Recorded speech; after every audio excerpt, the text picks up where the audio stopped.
All right, a VOD 5. Maybe we can beat the game today. Yeah.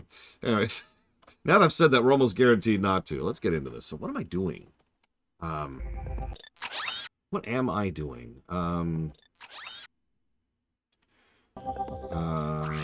So we just bought upgrades. Right. That's what we're doing. We're going to the new planet we just unlocked, which is this one. Yeah, we haven't been here yet. Find new equipment. Let's do it.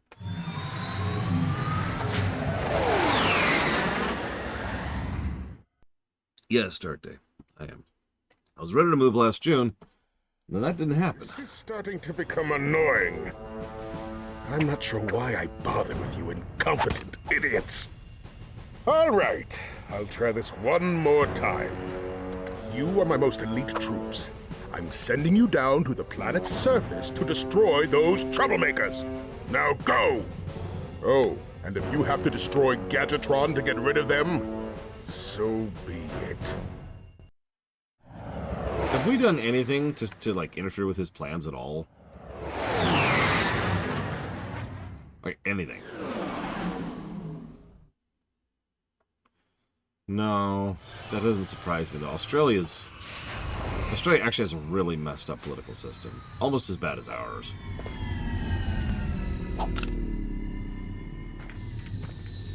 Let's see around Dark Day. Ooh, that's great. I mean, granted, I'm not particularly pro-liberals, generally speaking, in most countries. I got some great bargains for you today. But usually, liberals are more left-leaning than right-leaning. That's a real beauty.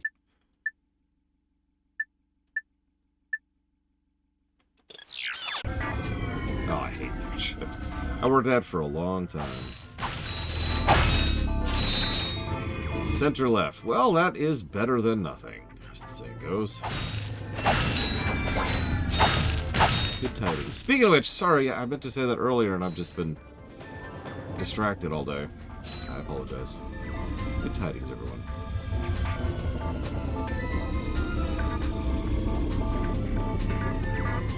I hope that you find at least some good news in your day.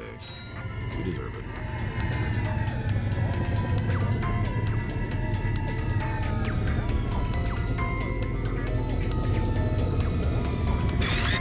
This might be one of the prettier areas so far, honestly.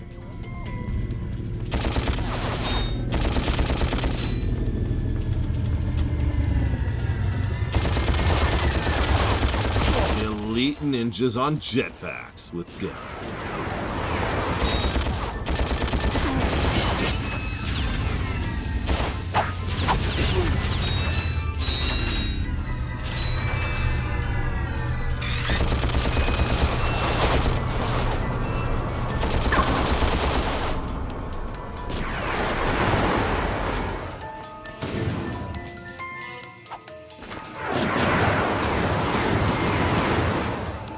Good. No offense to any Germans, but the German government has been pussyfooting around on that for too long.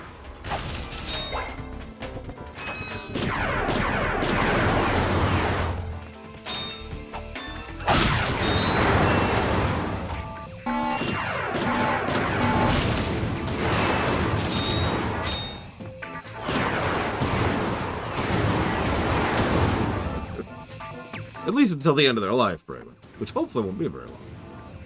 Alright, let's see. So, let me... What do I want in my quick select?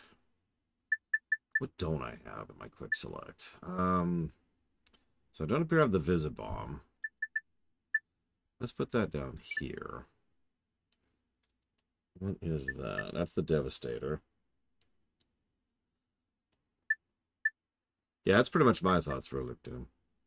No offense again. Just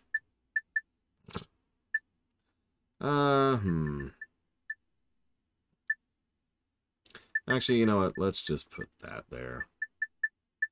And then yeah, let's do that.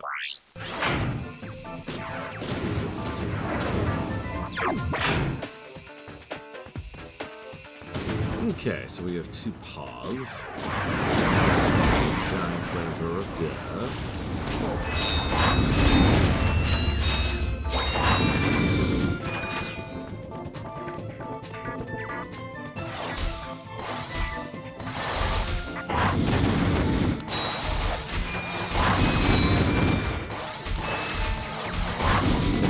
one thing that is coming, that is good, that has come of the current administration's rise to power in the United States.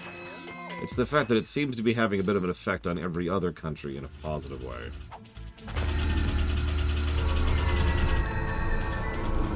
I mean, obviously Canada's the overt example of that, but I've heard from several people that several other groups in several other countries are like, whoa, okay, hang on, let's pull it back a bit.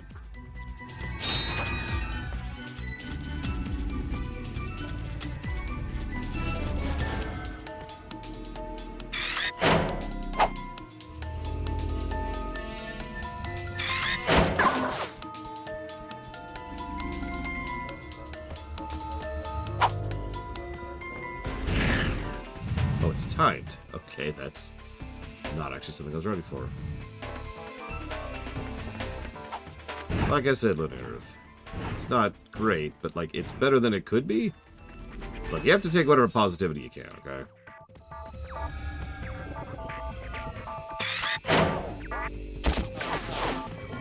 Come on.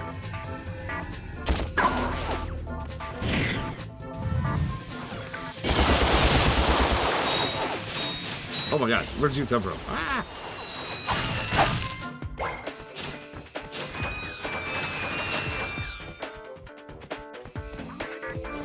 So, we actually talked about this recently. Whoa, graphics bugs.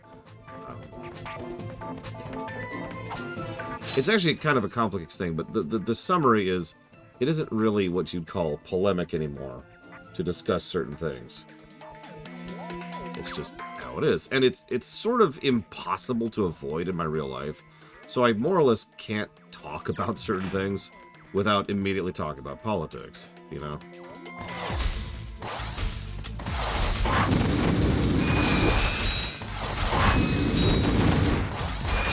I will freely admit 10 times out of 10 my ignorance of certain specific elements of economy, political interaction, the realities of bureaucracy, etc.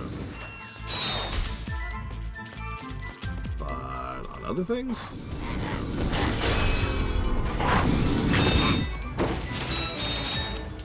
Yeah, exactly. Like, how do I talk about the Switch 2 or Xbox, which just happened, without talking about the current administration, which has been going out of its way to try and destroy its own economy as hard and as fast as it possibly can?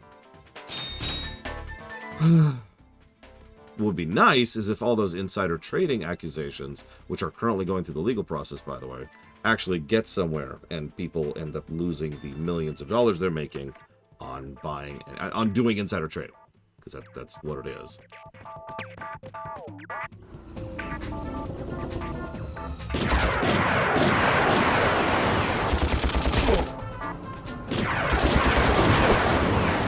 I don't like these guys. It has happened, Uthor.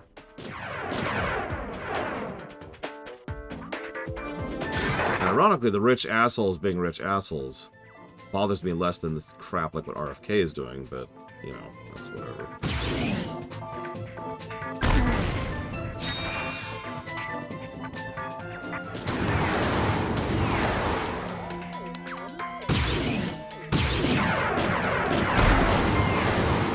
Okay.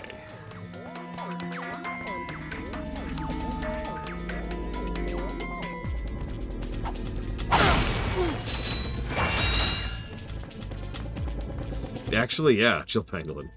Having my kit is helping. And you notice I haven't even been using the Rhino. Could. I need a nice big group of enemies to use the Rhino. I meant what I said, and I did actually give it a negative in the end. I feel like the rate of bolt gain needs to be higher. Not a lot higher, not like double or triple, but it needs to be bigger. There needs to be more bolts in this game. And from what I understand, that's exactly what they did in the sequels. So, here we are. At least someone agrees with me on that. I got some great bargains for you today. Yeah, where's my ammo? Here it is.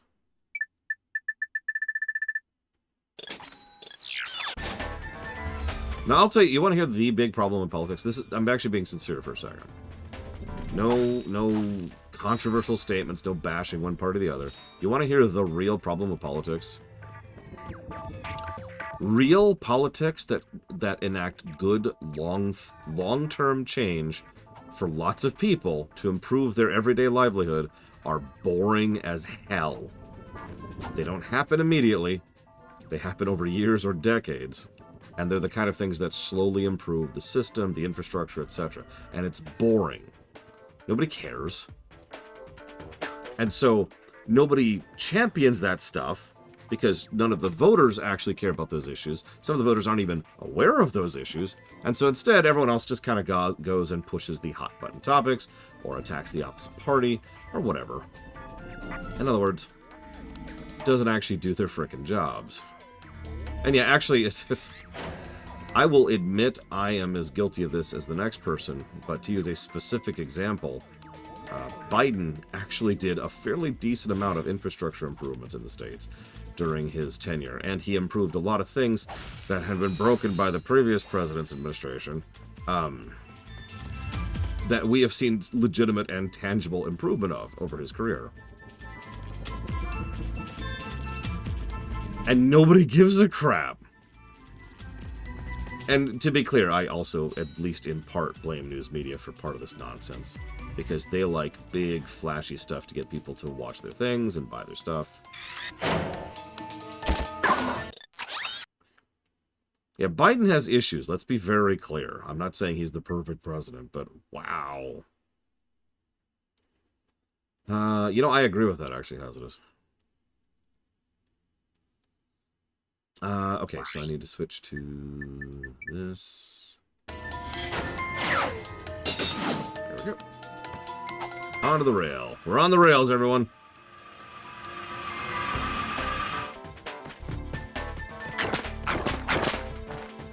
I don't actually know much about AOC, so I can only speak in ignorance there. However, I would take a rock over the current president, so I'm going to say yes by default.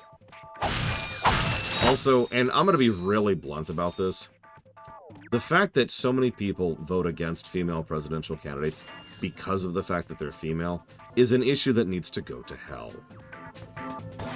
I know what you're thinking. Nobody's like that. I actually know someone personally who's like that, who has straight out stated to my face that women should not be in power. I will always vote against a female president for that reason alone. That's my mother, by the way.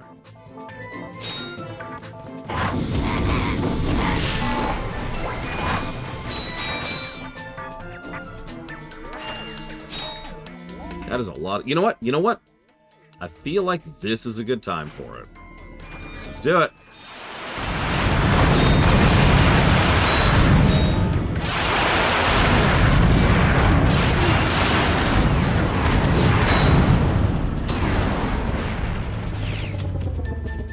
That was satisfying. No, she is...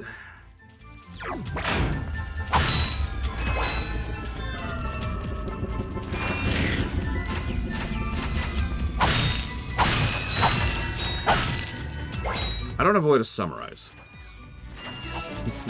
She's not someone I would interact with if I had a choice in the matter. Let's just phrase it that way. Wait, another one.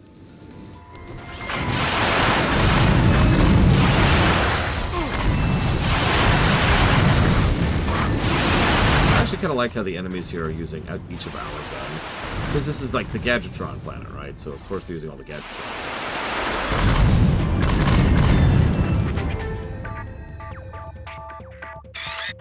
No, I agree. Hillary, I actually talked about this because I've been streaming since before the Hillary Trump administration, or not administration, fight, contest, whatever. And Hillary, I actually specifically called Hillary a snake, and I meant it. And I've learned more about her since then, and I stand by my statement. She's a snake. I would have taken her over the alternative.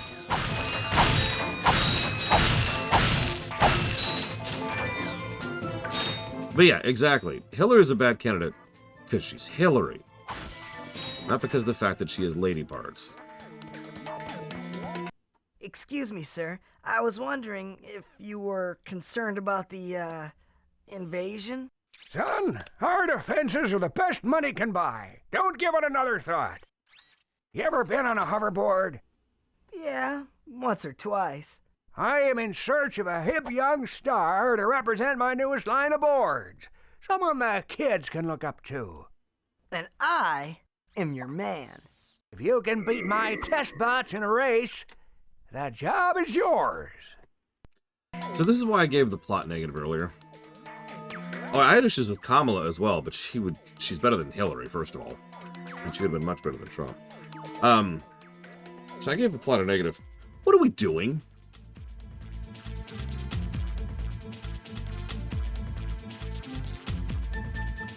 Remember, on our way to this planet, we got a cutscene being like, it's time to send in the gun ninjas because they're becoming too difficult for us. No, narratively, act. Narratively, what are we doing? And so it's like, and there's this big attack, and there's enemies attacking everywhere, and we're doing a hover race. This is what I mean when I say there kind of isn't a plot. In fact, I have a specific term for this. It's called story sequencing.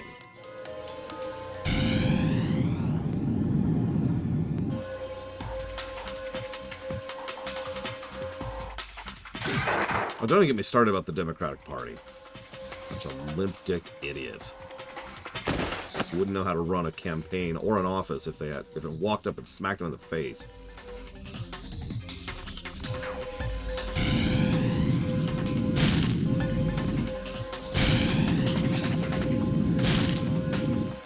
If I could share one small anecdote that actually amuses me. I'm pretty against the Republican Party here in the United States, that is to say the GOP. And I am. I am very unabashedly, openly against the GOP, and I have no reason to hide that. But obviously, because of just the nature of how broken our system is, you would not believe, or maybe you would, how many people automatically assume I am pro-Democrats as a result of that. No.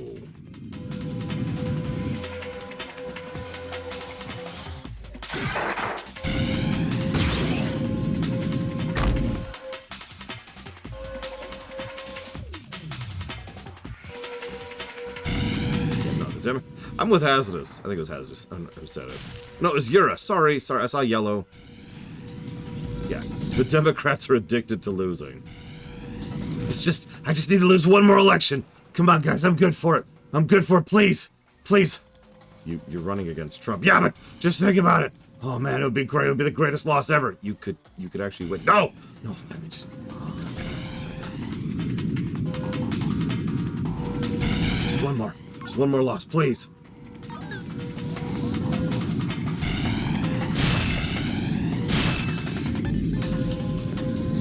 can see the people in front of me. I got a plan! I gotta go to Tahiti! Okay, these are not red shells, I was wondering.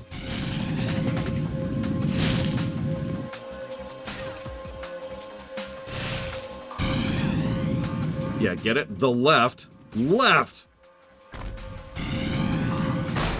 Whoops. Oh, jeez. There's one more loss. See, I'm playing the Democrats right now. Oh, just one more loss. That's all we need.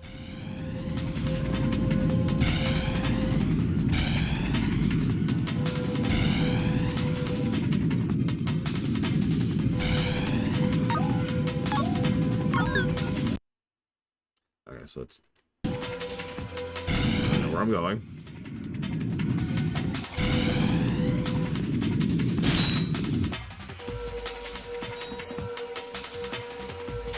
I mean, the two-party system is a problem everywhere, and admittedly, we need some freaking election reform. We do. But the truth of the matter is that most election systems, even better election systems, still tend to have the two-party problem. Not as badly.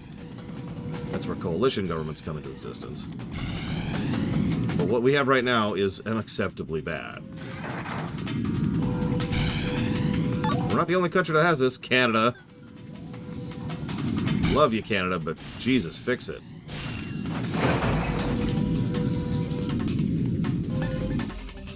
Yeah, Dakota is correct. The point of a so you ever wonder why it's called first past the post? It's a racing term. It refers to the first past the post takes all, is what it actually means. Now, there's some nuance in culture to this, but the bottom line is the idea is that in a first past the post system, the party that wins, wins. They're in charge of the government. Now, I don't know, I don't want to bore you about governmental philosophy, but the entire idea behind political systems, that is to say political parties, is so that one party is not in charge of a system. Like, seriously, look into it historically. The whole purpose behind having votes and having multiple political parties is so that there's more than two parties. It's not just one group is in charge this week. It's not about winning. It was never about winning. But yeah, the winner wants no opposition, exactly.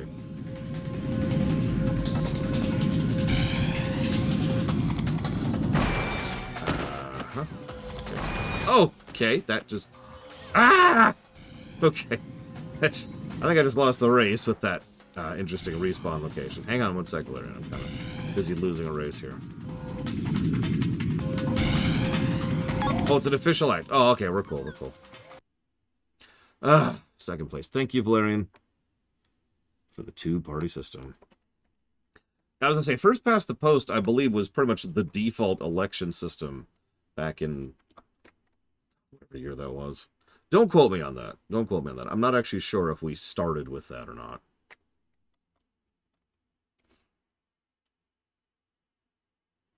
Yeah, that's exactly what we want, is a strong government, warning sign number 1, that can be more effectual, strong warning sign number 2, with no opposition to doing whatever it wants, warning sign number 3. Just me? No? Okay.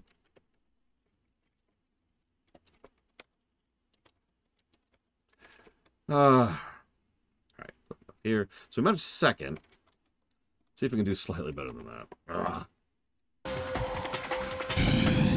That one respawn really cost me. I might have actually had it and done that. Whoa! Oh my god! Okay, that's a thing that happened.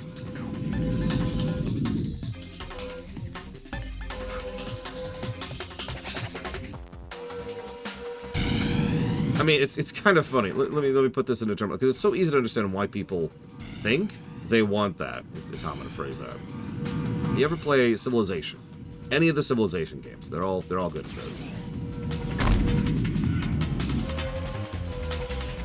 If you're in a Civilization game, you make all the calls. You are playing as the entire civilization. It's right there in the name.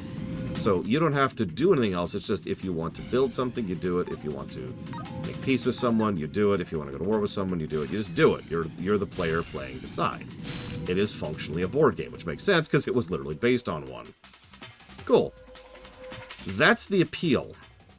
Have you ever played, I don't know, Crusader Kings? You can't just do whatever you want in Crusader Kings. You have to go through lobbies, you have to make sure that the right reforms are set, you make sure you have legal basis for things, and if you can't do that, it requires political capital, which you may or may not have, and you can't declare war on them because you currently have a peace treaty with them, etc., etc., etc.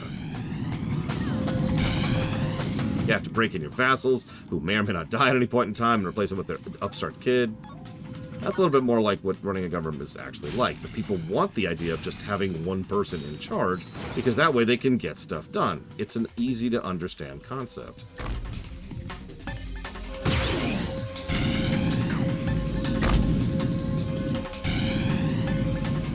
This guy is cheating or something, Jesus.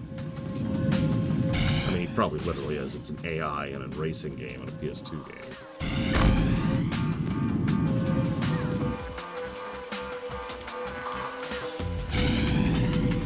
Apolitical? No. I've been political since I was a kid. So, I mentioned that box of stuff from when I was a kid that I've been going through. That was terrific! Now I just need you to say a few words about our hot new boards. Huh? Now? Of course. Just look into that camera right over there and say what comes naturally. Rolling! Hi. This is Ratchet for, Gadgettron hoverboards. And if you, Yo, dudes, for the freshest boards in the galaxy, check out the new XZ88 from Gadgetron. It's so hot, it's cool. I think I got the wrong guy.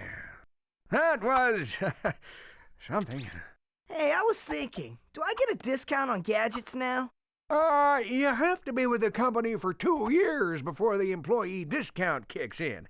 I can, however, let you have this. The Gadgetron Hologuise is the perfect infiltration device for all our non-robot customers. Didn't we already Simply see one of these equip for the this? device and press the circle button. You will instantly be disguised as a sentry bot, preventing detection by all sentry bot security systems. Press the circle button again to wave at fellow sentry bots, who will then deactivate force fields for you. Caution, use of any weapon while disguised will deactivate the Hologuise. Okay. Oh, Jesus. This is really slow. Wow. Anyways, the box of stuff I've been going through from when I was very, very young. When I say very young, by the way, there's stuff in there from when I was 3. Anyways.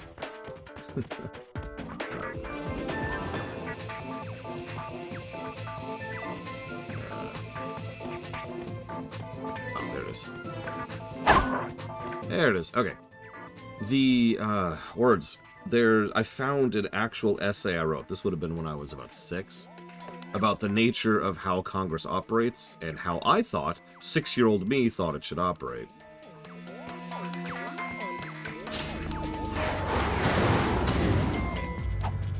I probably shouldn't tell you what I said to save myself the embarrassment, but I just share that to get across exactly how long I have been a political person. It probably doesn't help. I think I've mentioned this before, that my biological family on my mother's side was grooming me to be a politician for the better part of my entire life. Okay, looks like we go right now? This way, right? Yes.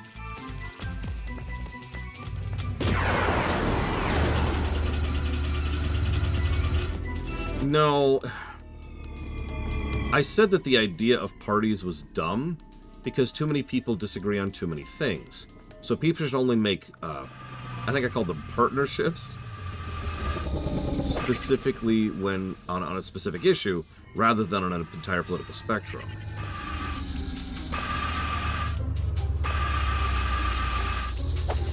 In other words, I'll vote with you as Miristar on the pro-WoW argument. But if you want me to be a pro-eel, well, you could suck a lemon, because I'm not pro-eel.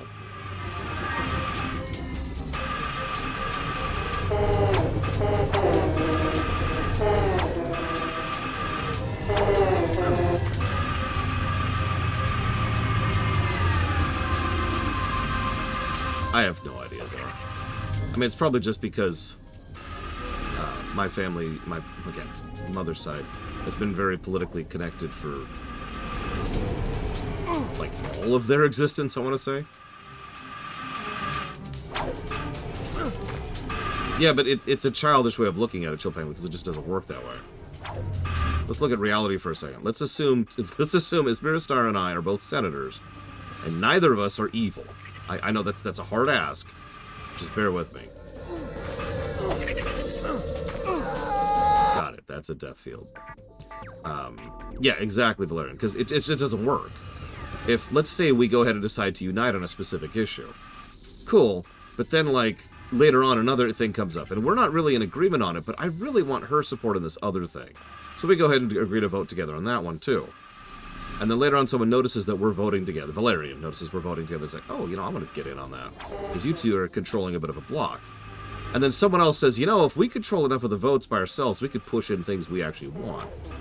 So what kind of things would you want? Well, I would like such and such and such and such. What about you? Well, I would also like such and such and what you fig. And yeah, a party is generated out of thin air, effectively.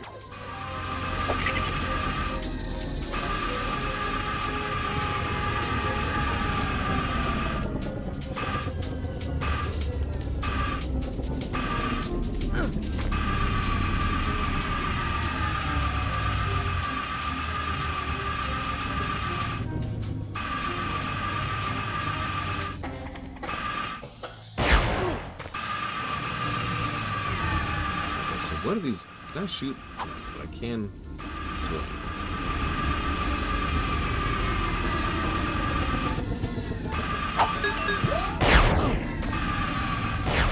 God damn it. What? I mean, political parties are basically inevitable. There's no real fixing that. It's like trying to get rid of religions. You can't. At some point or another, someone is going to agree with something that someone else also agrees with, and they're going to get organized about it. That's just how that is.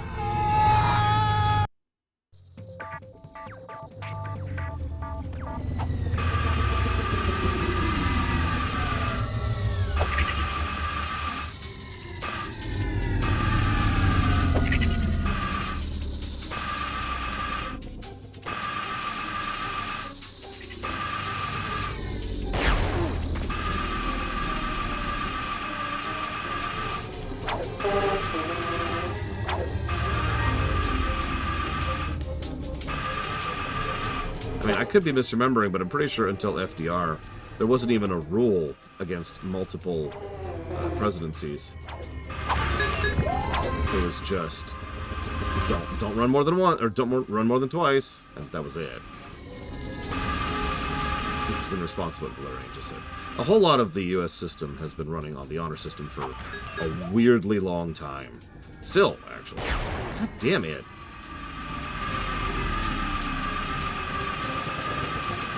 Yeah, tradition. Not rule, not law, not enforceable. Tradition. I give up on it. Mr. Ed, it's time to kill you.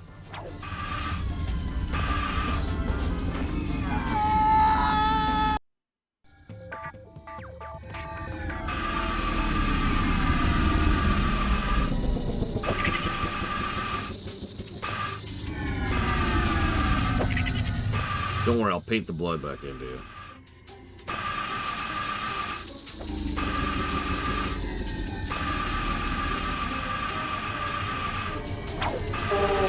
Anyways, thank you for coming on TED Talk. I'm your host, Boring Runner.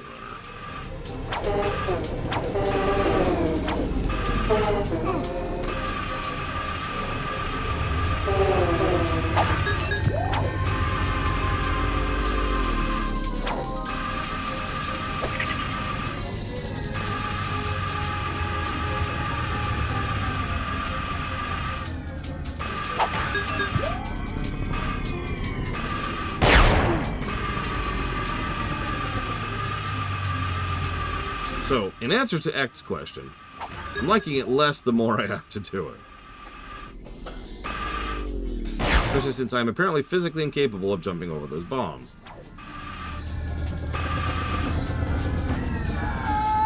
And I don't understand why I keep failing at that jump, too. Do I think I would enjoy being a politician if the money was good? No, I'd hate that. I would have committed suicide years ago if I actually went down the political track. I guarantee it.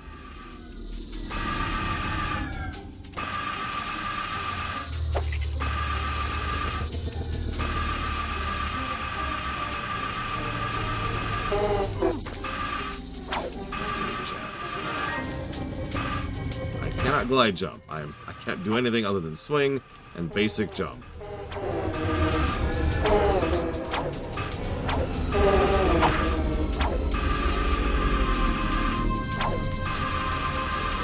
Agreed, General Orthodox.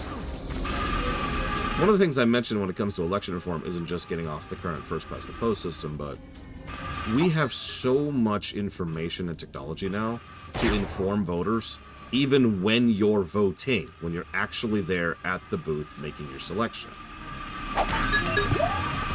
That kind of information should be there. It is already publicly available information. That's already a rule now.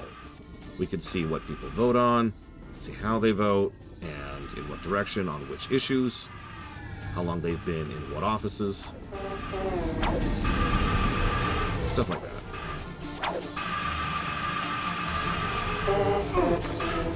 I just guessed wrong there.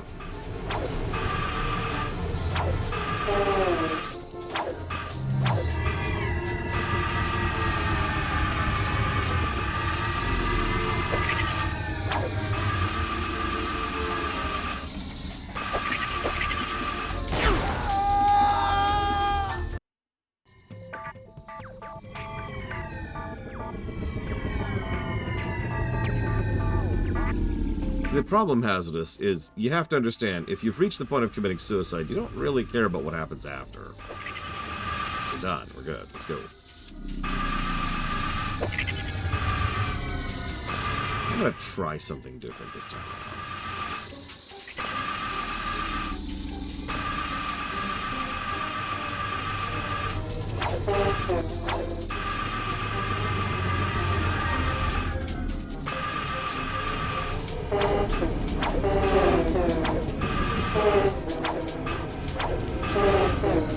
I actually agree completely, Era.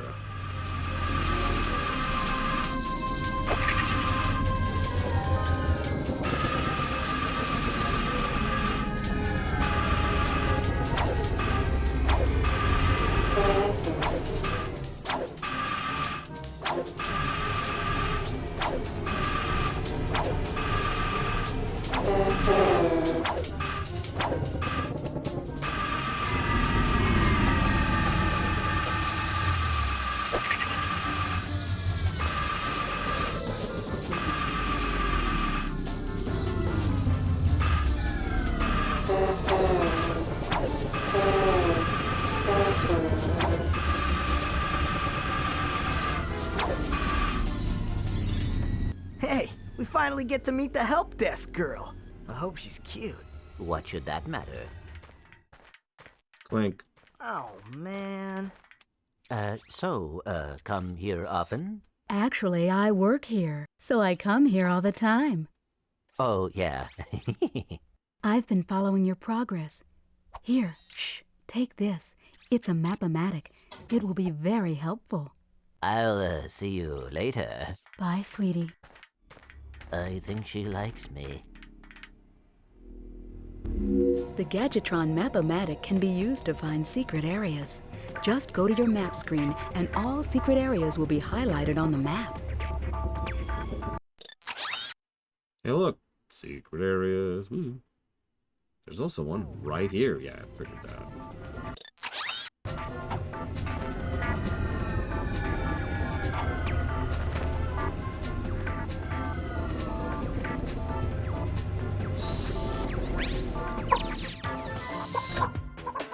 Why are they all chickens?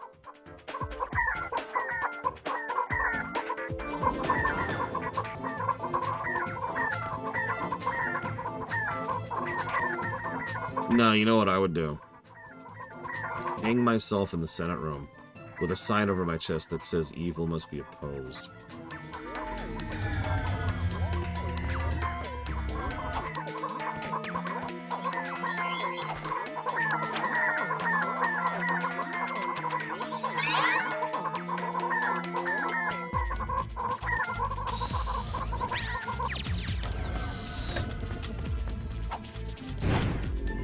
Oh, that's a good point. I didn't even think about that.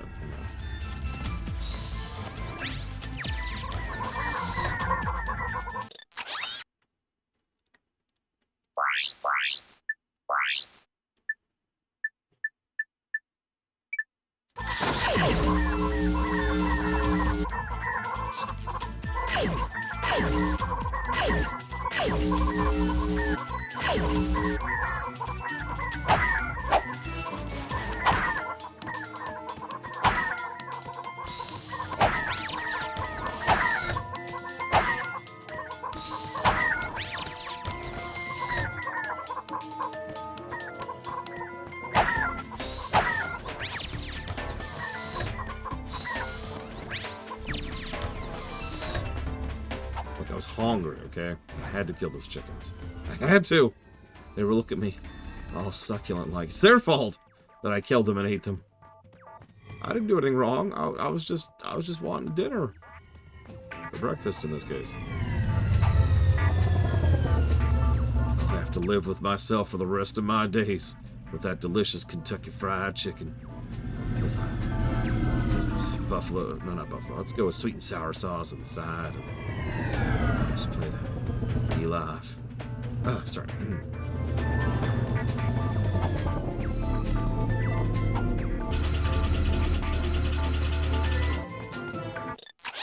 Okay, how do we get out of here? This way.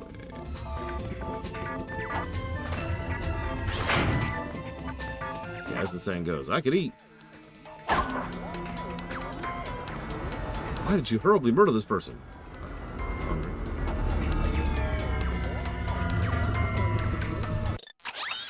Oh, in the lower right, that means I could use the vacuum suck to get a couple more bolts. It's another thing that could have been better than that. You know how that would have been better? Make it passive. It just absorbs bolts, like, near wherever you are, rather than having to actually equip the damn thing, and then hold down the button, and then home in on it. And it's actually have to be, like if I assume it's this intersection right here. If you're doing it over here, it will not suck it in. You have to be, like, right on the damn thing.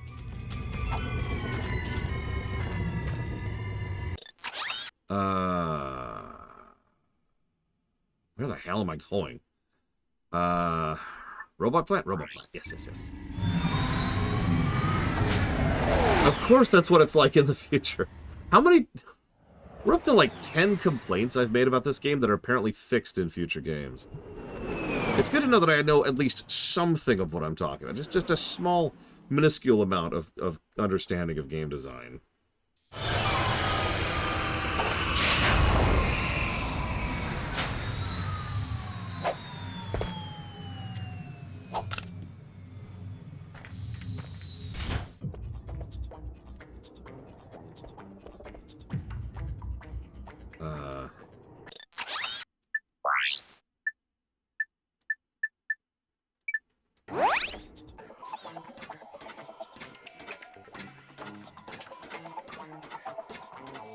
I admit I like braided cables for several things.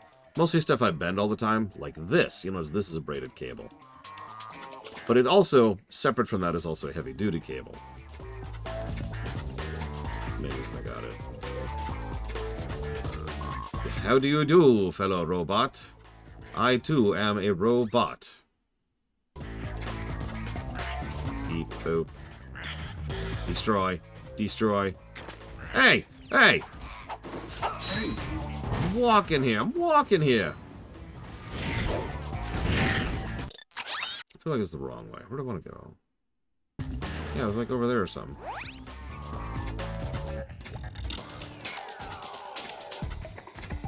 Please tell me there's a way to go faster.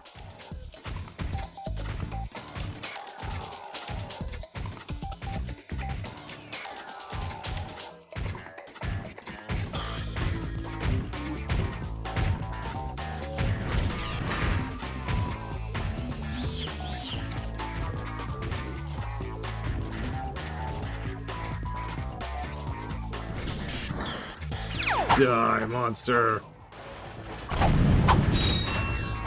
Robots are evil. They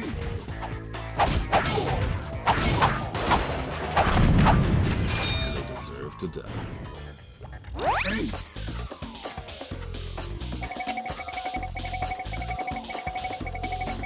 Why do you attack me? I am your fellow robot. Who is it dying? Okay, cool. What? Oh, for God's sakes. What? Hey!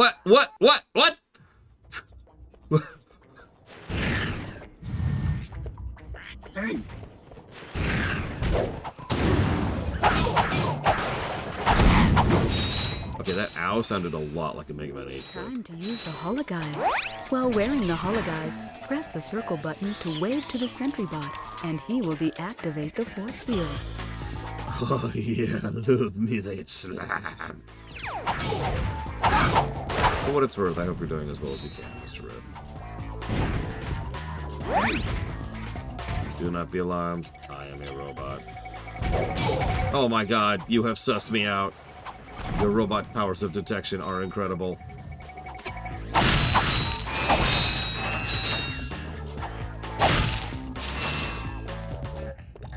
Something I know a great deal of, for I too have such powers. Hey!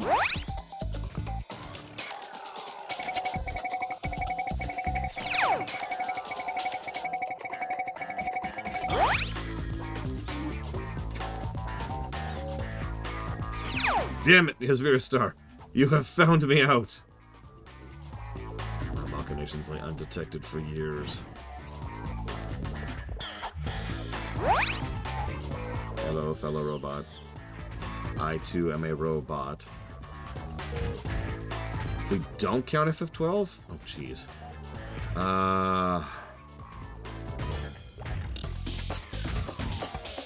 I mean, Devil May Cry 3's got to be somewhere up there, right?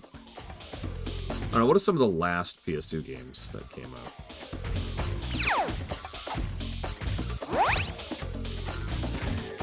How did you make that jump? I have great jumping legs, brother. Or I, too, am a robot. Die in a fire. Go to robot hell. Or the robot devil will make you play in a jazz band.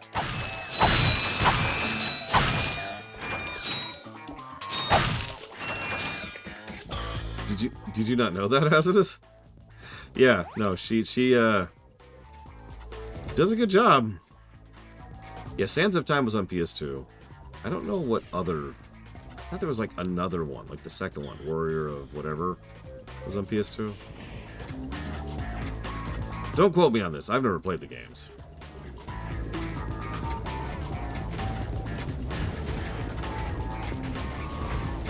Warrior Within, that's the one.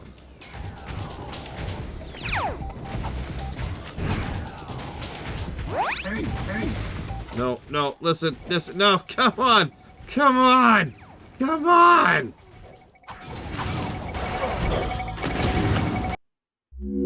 If a sentry bot presses an alarm button, you will be eliminated by the factory's automated defense system. It's appropriate, right? She plays a horrifically evil person in both games. Although she's more of a thug in one of them. This is technically my second time, but yes, this is my first time playing. Time to use the hologuise. While wearing the hologuise, press the circle button to wave to the sentry bot, and he will deactivate the force fields. Oh, you know what? Metal Gear Solid 3. That's also PS2.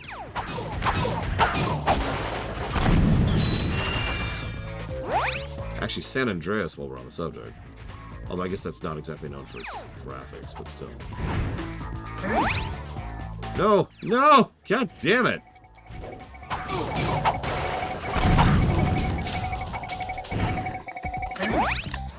No, listen, I'm wondering... Oh my god. I will admit, I'm not sure if the PS2 Metal Gear Solid 3 holds up, because I haven't played it in a while. I played the 3DS version last. But, to answer M... Oh god, I'm not sure how to say that. M. Diem's question. I enjoyed the first part of the game more than the second part of the game. I was actually thinking the same thing. Yeah, that's not even close to what I wanted to do. Yeah, we decided to skip the grind rather than just sit and grind up in order to be able to buy the guns. Oh, and the health upgrades.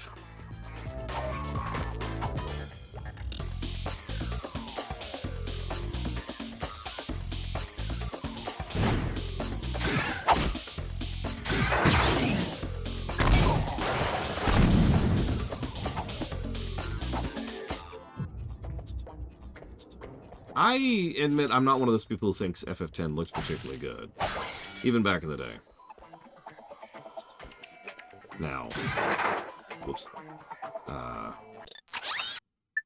let's just put this on quick select right now. Let's put this, I don't know, over the glove, I guess. No, no.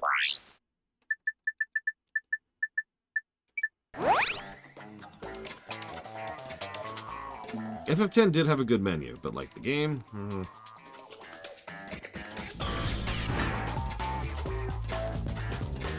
Robot beat the...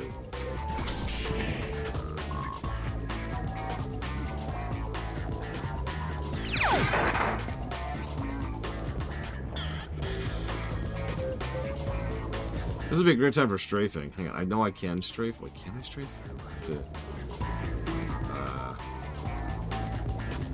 Oh god, I can't remember. Strafe! I remembered something weird, and then I never did it again because it was awful. Oh, FF10 was a huge leap forward, technically. Yeah, so here's L1. Here's R1.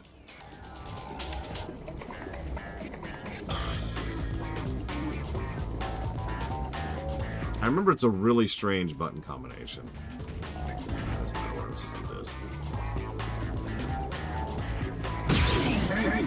Hi.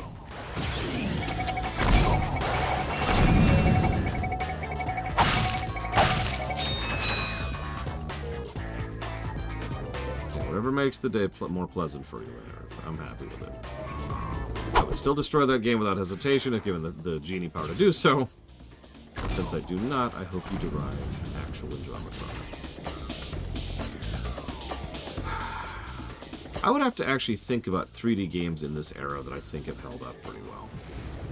Because I'm one of those people who doesn't think that's a particularly big list, you know? I honestly think several PS1 games hold up better than several PS2 games. No. Here we go. This one. Well, Final Fantasy IX comes to mind immediately. Also, frankly, Mega Man X4. And arguably Mega Man X5. But mostly Mega Man X4. That's the really good one. Oh, jeez. Turn! Okay. I'm gonna give up on that. I'm just gonna immediately give up on that.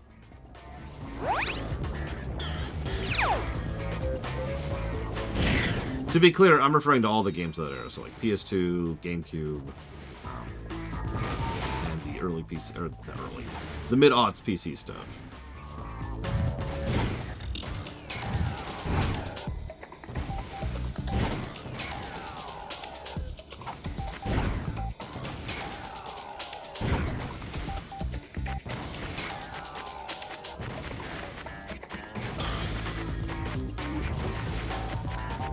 I mean, there are several things I enjoy graphically about Oblivion, but it's not a game I would say is particularly a good-looking game. Then. It did have physics, though. With an X.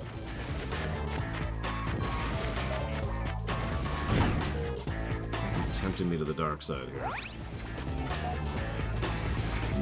You will have to destroy those sentry bots. Make sure they do not press that alarm button. Well, you know what? That's true. I don't want these guys to press the alarm button. There's only one thing to do.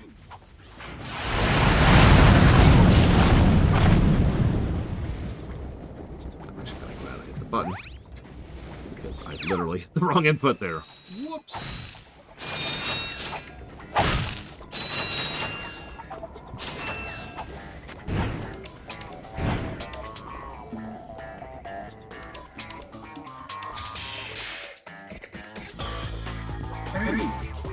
Oh, come on! I didn't even get the chance to see you. It's just, you just gotcha'd me. Ah, yeah, no, that's what I was expecting. If I'm being completely honest, Dakota, have it.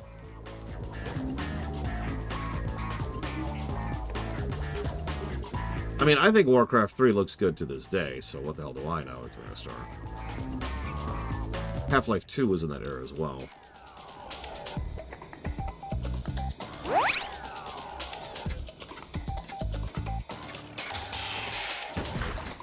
I'd have to think about what else. And as I pointed out several times, the game we're playing right now actually looks a lot better than I expected it would.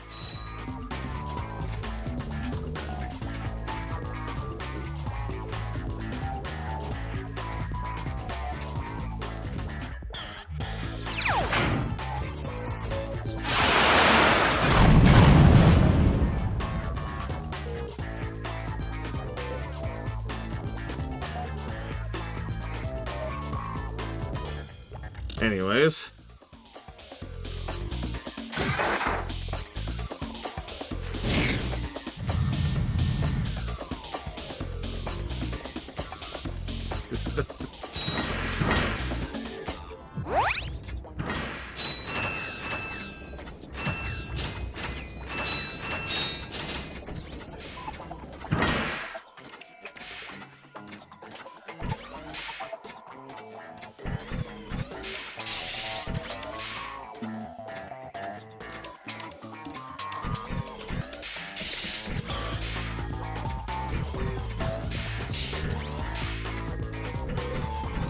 FF8 is a weird one. I legitimately think FF7 looks better than FF8, but a lot of that boils down to animations.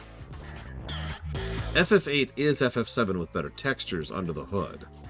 So, it just doesn't quite work the same way in several ways.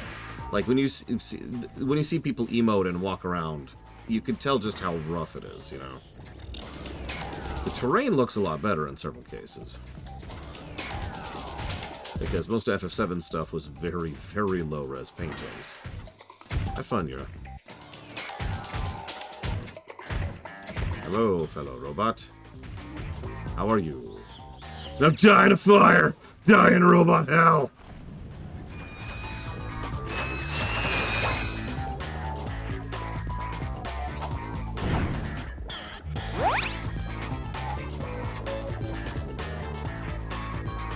See, I'm the weirdo who actually kind of likes FF7's character models. More than I thought I would when we did the last run-through. I'm not going to try and tell you that they're like the most amazing balls thing ever. That's ridiculous. But I think they're what they need to be. You know, they're functionally sprites translated directly into 3D format. But again, and I just mentioned this, the most important thing they do right is they do the animation.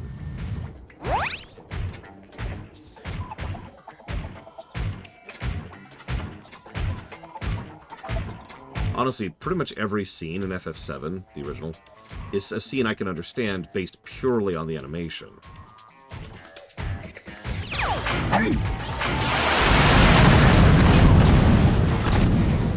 If you understand what I mean by that.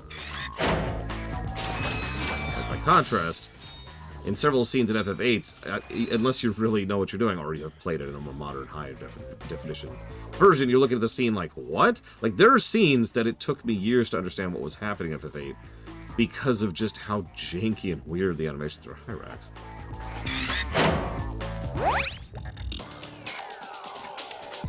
But in 7, yeah, no, they convey it through. Oh, shut up.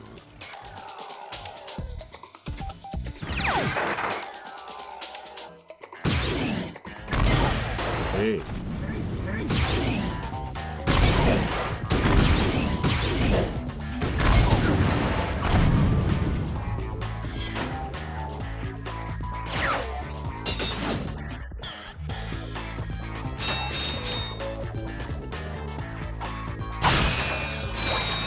It's one of the reasons I praise games like FF4 and FF6, too. The animation is doing a lot of heavy lifting on making the graphics work in those games, story-wise.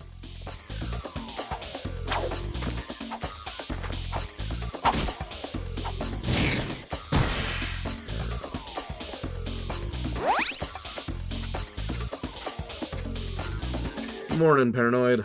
What'd you get? Because if the answer's a Big Mac, thumbs up. If the answer's anything else, still a thumbs up.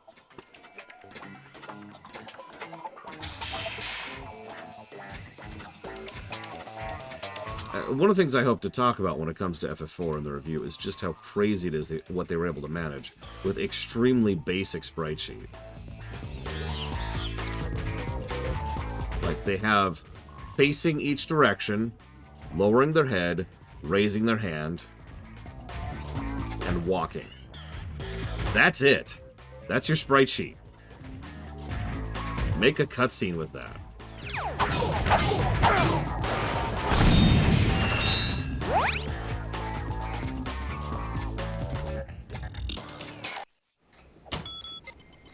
That should do it. Mom? Oh, brother. You have done well. I tried, Mom.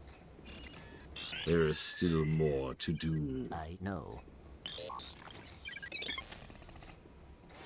Hey, look! A sister! My fellow Blarg, our synthetic world is now fully functional and ready for habitation. However, there is one small obstacle in our way. This pathetic lump of a planet. Due to some blunder of fate, it happens to occupy the galaxy's most perfect orbit. But no more. Behold, the Deplanetizer, the most powerful laser ever created. Soon, we'll move the Deplanetizer into place just above the planet's surface. I will, of course, be on hand to press the button that will blow this mudball to smithereens. No one will even miss it. See you then! Ratchet, are you all right? He is going to pay! Excuse me? It shouldn't have taken me this long to see it! Drek is going to find out what happens when you mess with my home. What are you smiling at? This is the Ratchet I always knew was there. Not me. Okay, if we're gonna do this, we need to get onto Drek's ship. And then we can find out where he set up that laser. I will try to make you proud, Mom. And yeah, I get what you're referencing, Dark Ryan. Tell you what, I'll still give the negative because it's still a crap scene, but I'll reword it slightly.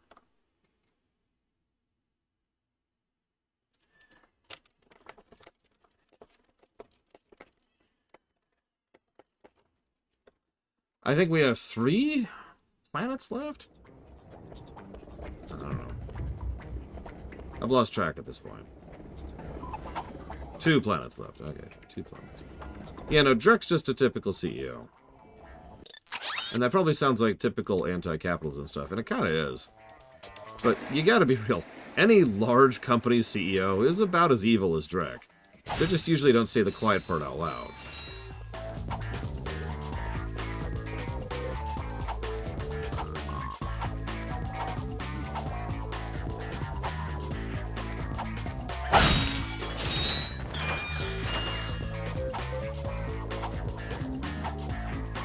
So hang on, let me jot down some thoughts here real quick. So this was Calibo 3.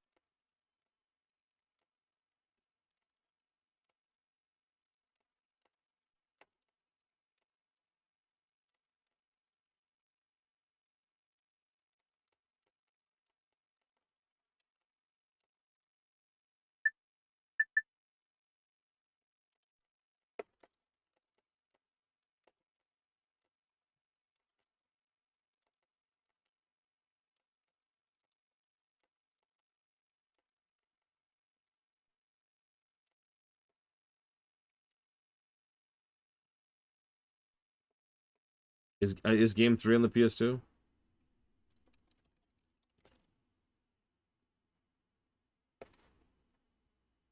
You know what? Actually, hang on a sec. I just realized something 5 seconds ago.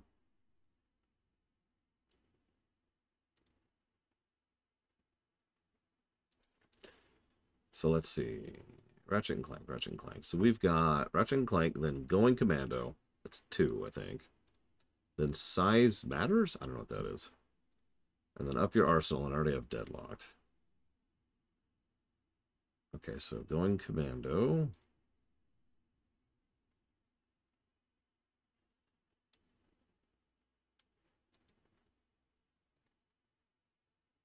What the hell is Size Matters? Will I ever play Size Matters? Real question.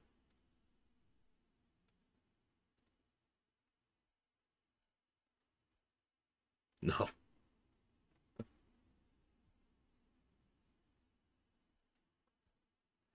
Hmm.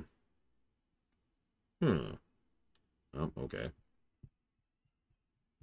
I mean, plenty of people want me to review awful games. That's not a no.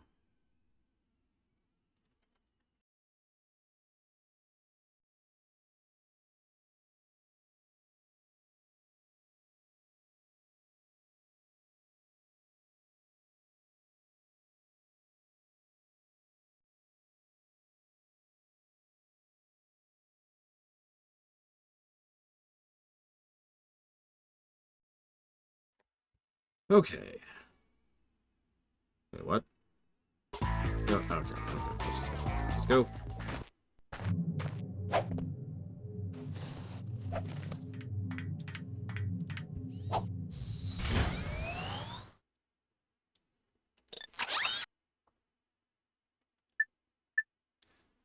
Drek's Fleet.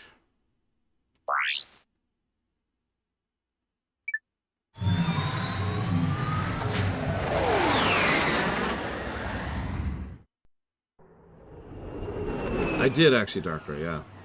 And just told the story straight. She was enthralled by the whole thing, too. Like, she kept wanting to come back and hear the next chapter. It's funny how well FF4's story holds up if you fill in the holes a little bit.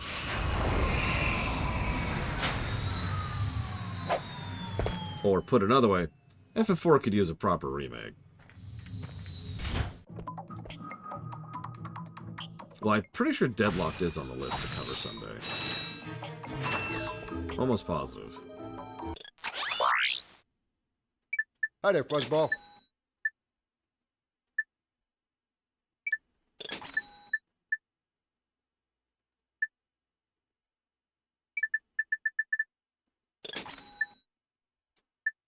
Yeah, I thought Deadlocked was relatively well That's a real liked. beauty.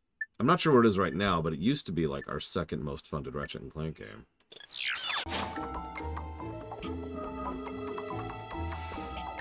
Nice place.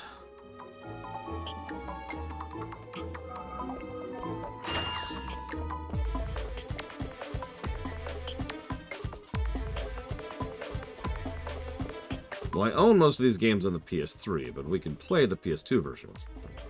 No.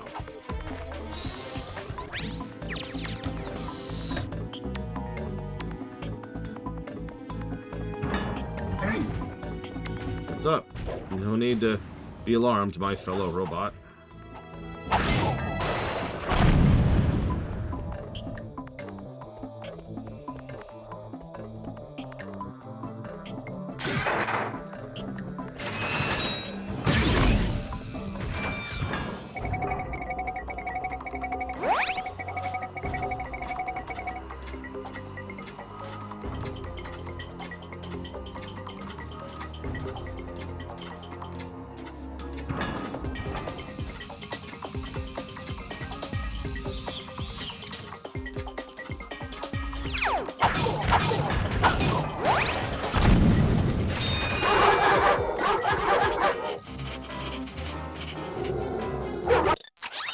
I have a couple of bolts, yes. One or two. What's the gold taunter do, by the way? Asking for a friend.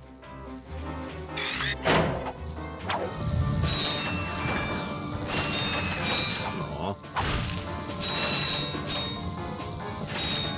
See, what I would have done with the gold taunter is just make it kind of a passive, low-damage AoE in a giant sphere around you. It's literally doing sonic damage. Just, shut that thing up!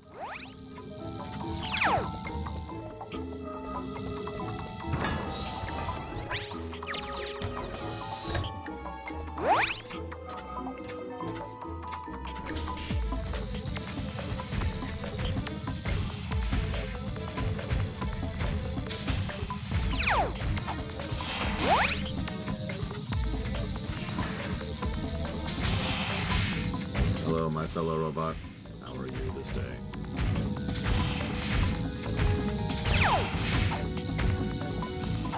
Greedy. Yeah, I thought about busting out the Rhino, but I mean, honestly, they're all fun. World of Goo. That sounds familiar. What is that? Uh-oh.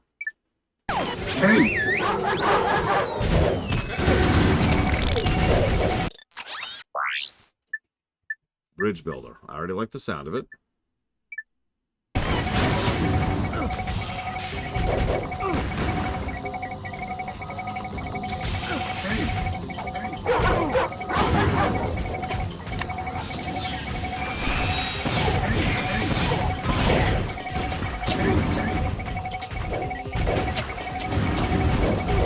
Oh, that's death. I accept that. I'm just gonna accept the death there and move on. Oh yeah, I meant to ask, who's Courtney Gears? I was looking something up earlier to try and figure out something about the sequence of events with regards to Quest for Cheese or whatever it's called. And it was like, hey, Courtney Gears. And she's totally hot. And I'm like...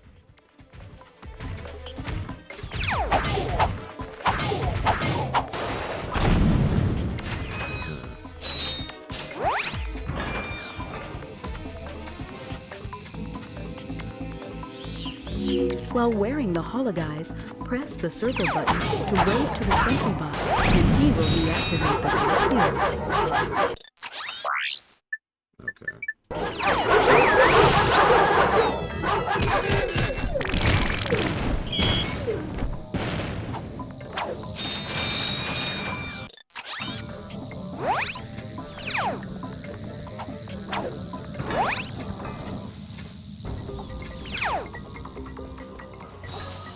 I like how you accused me of cheesing it when I did this room completely legit, by the way. Rax is so unfair. Oh, looks like I just finished downloading whatever that was. I'm going to go and download Size Matters just in case, because more or less literally just preservation. Going Commando, that's what I just downloaded. And then we'll go ahead and grab up your arsenal. And that's it, right? That's the 3 on the PS2, 4 on the PS2.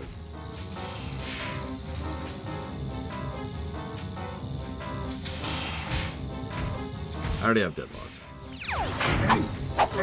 God damn it, why do I keep doing that? That is the 4th time I've hit the wrong button when trying to shoot the rhino. I don't even know why.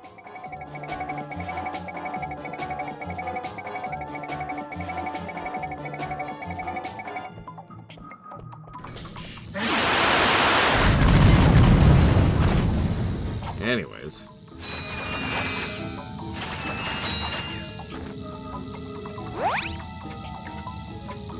No, I did not knock this.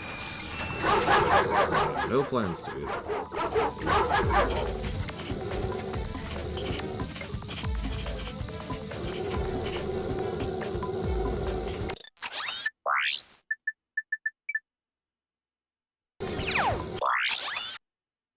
I got some great bargains for you today. Oh, that's a nice one. 50 per shot, which actually isn't that much.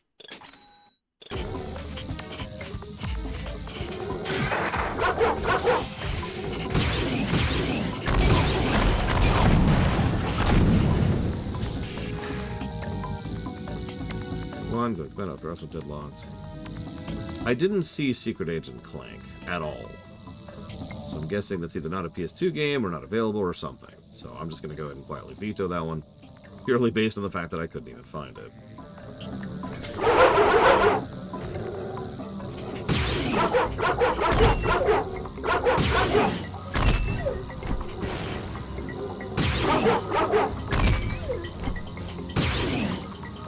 That's how you're supposed to use the Devastator, right, as a sniper rifle.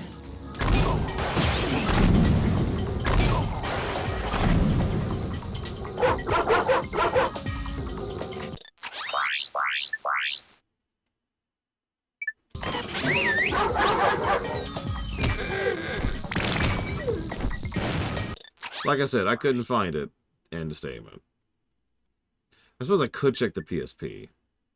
Ugh, fine, I'll check the PSP. Is that?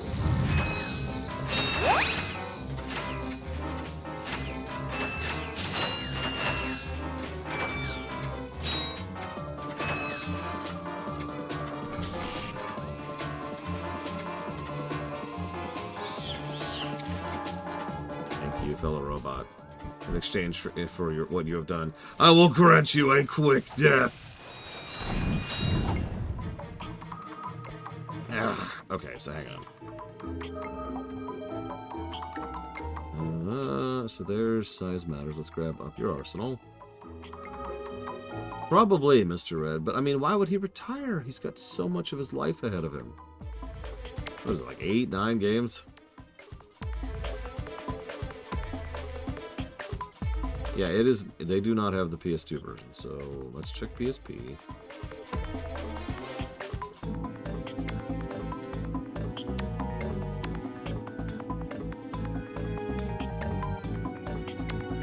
They don't have the PSP version either. Is it named something else?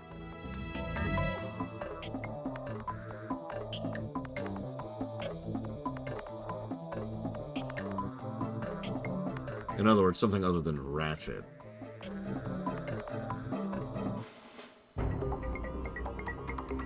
Ah, there it is. Secret Agent Clank. It is, in fact, not named Ratchet.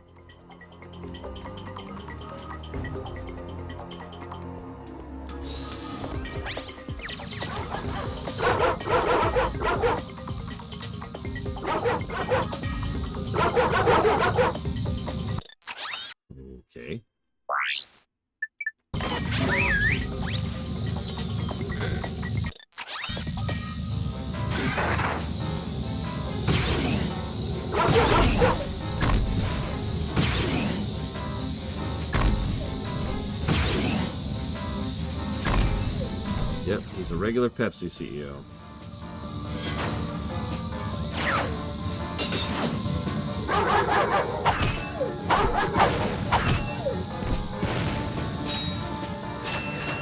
I guess truth in advertising, so I can't complain.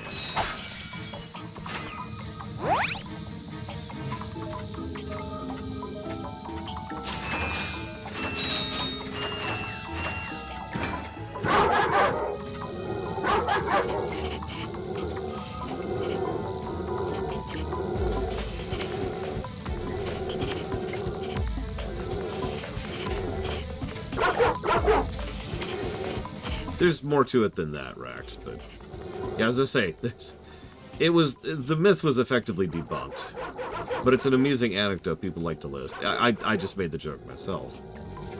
Oh yeah, Pepsi totally had, you know, a really big fleet at once. No.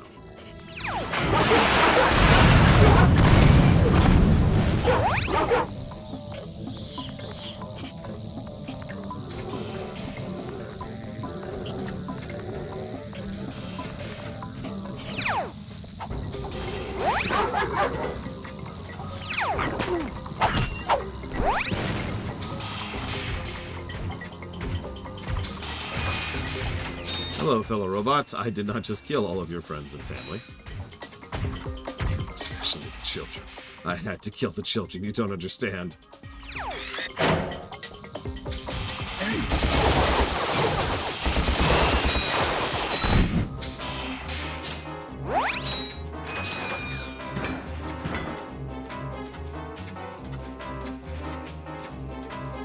I thought about that earlier, Rax, but in my head, I was picturing a situation where I got in there and the door closed behind me and wouldn't open again because the trigger was attached to them and not me. And I decided not to risk that.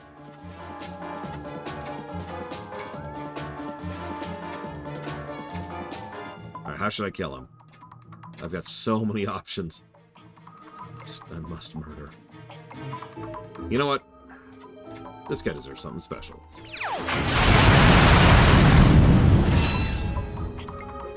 Yeah, I guess Quark has left the narrative, hasn't he? I mean, he was a prick. And that's honestly all I got. I'm not sure he has a character in this one. The robot equivalent of Old Yeller. So, I'm sorry. You've got bad memory degradation. I have to take you all out back and wipe your hard drive. No, please, Pop, please. Son, I'm gonna make you do this. No, why? Man's gotta learn how to maintain his own machine someday. Now, come on, let's just get that format running. I'm sorry, Yeller. Spelled Y3113R.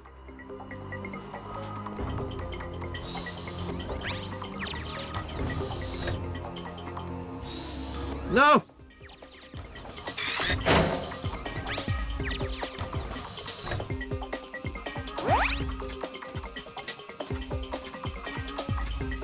Am a robot.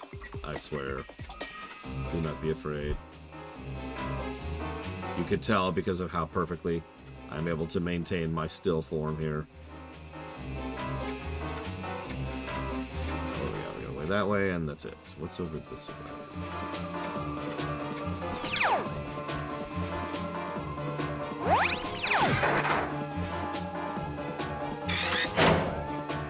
I have come to take your American jobs. Ha ha ha. Lazy capitalist pigs. Why are you... What are you shooting at? You are a degree of aiming away from hitting your own ship. I did notice that, Dark, right?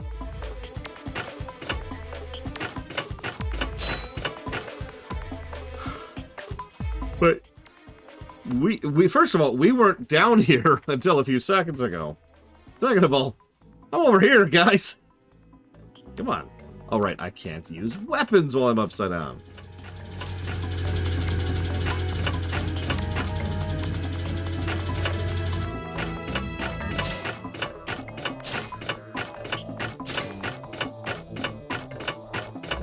The Gunfire from those turrets is deadly. You will have to find a detour. Aw, okay, fine.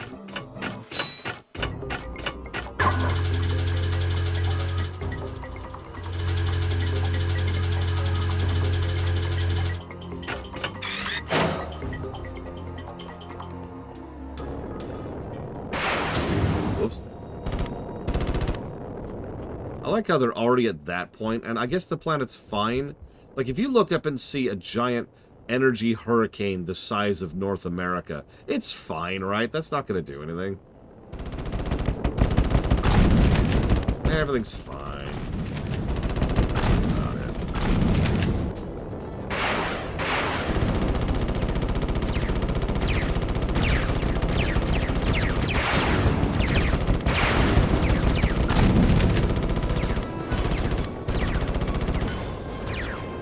Oh, that's the new planet. Oh, my bad. That makes even less sense. That planet, okay. You know what? I'm going to let go of any discussion about physics.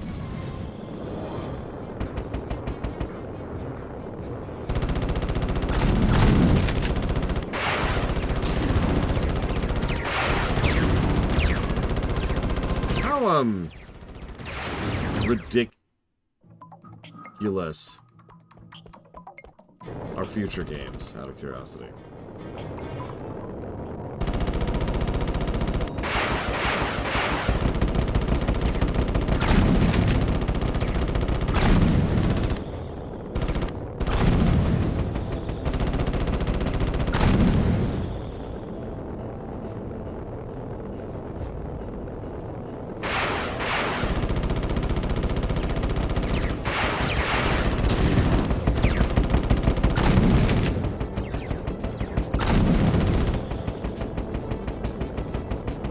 Crash into that ship. Nope, he will clip right through it. Okay.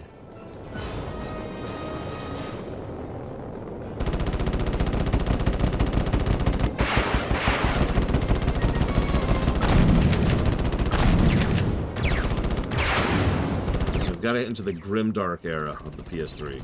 Oh wait, no, that was the grimdark era of the PS1, my bad. And then there's the grimdark era of the PS3. Completely different grimdark.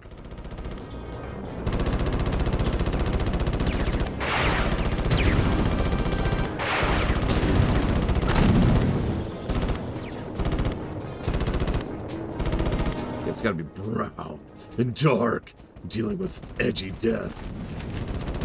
My children were killed and eaten by deathoroids and witchalocks.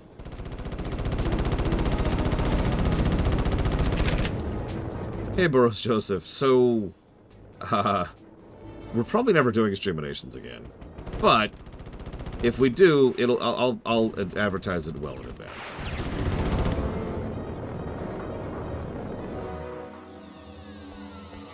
Regardless of that, all the stuff we already did back in June is going to be going live over the next year and about 8 months or so.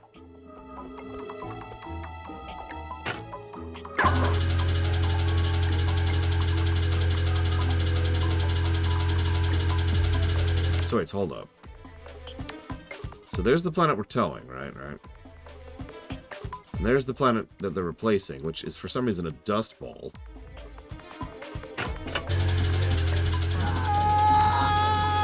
What? Huh?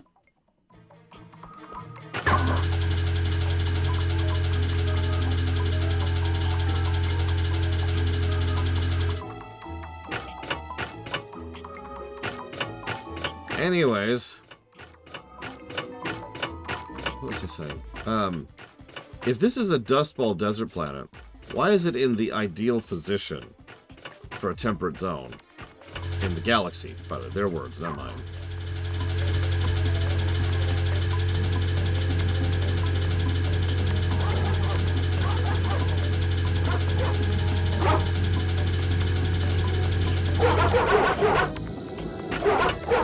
You know, okay, you know what? Fair, Darker Eye.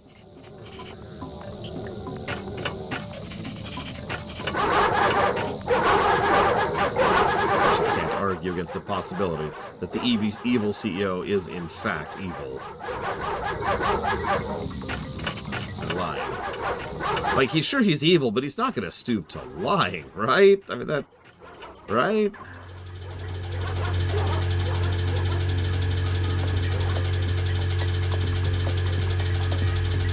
Right. He's not going to eat my face off. Ah, my face!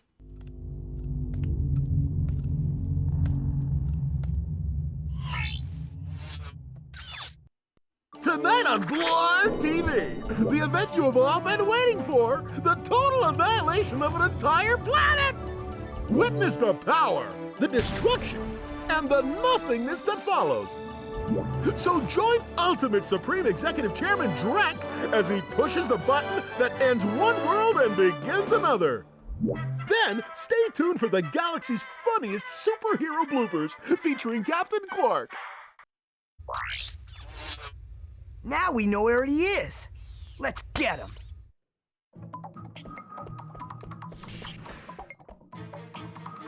Okay.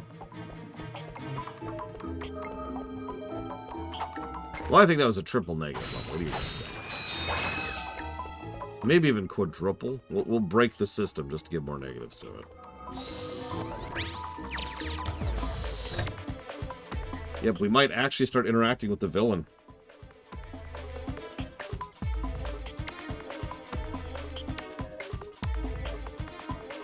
Yep, Ratchet has found the coordinates for his own planet.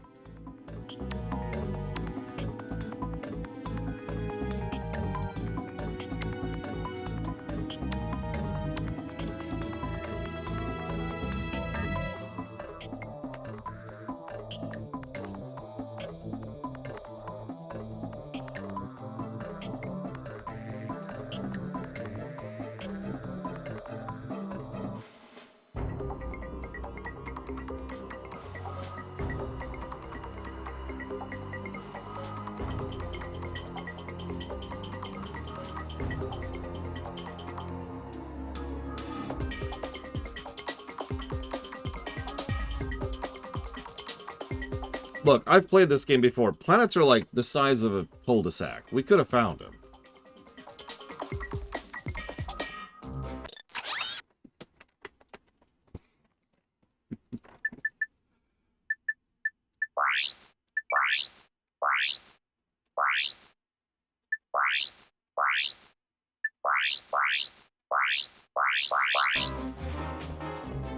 Okay.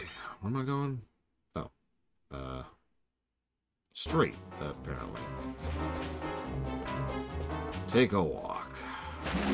Now that you have the hydro pad, you can activate its turbojets by holding down the R1 button.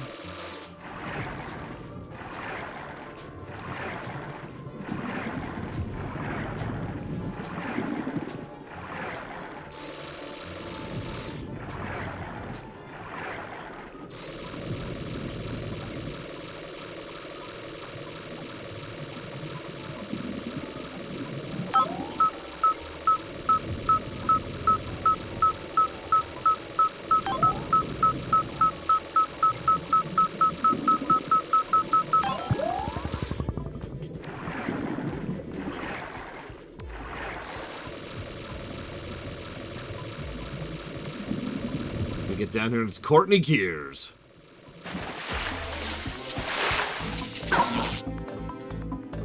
Okay. Wait. Is the swimming better than Sunshine? Yeah. Sunshine had pretty bad swimming. It had that awful thing that a lot of early 3D swimming games have, where you're here, come here, Oxalotl. So you're here and you're like, I want to swim left. Whoosh. No, now it's behind me. I want to swim left again. Whoosh. No, I want to swim left. Whoosh.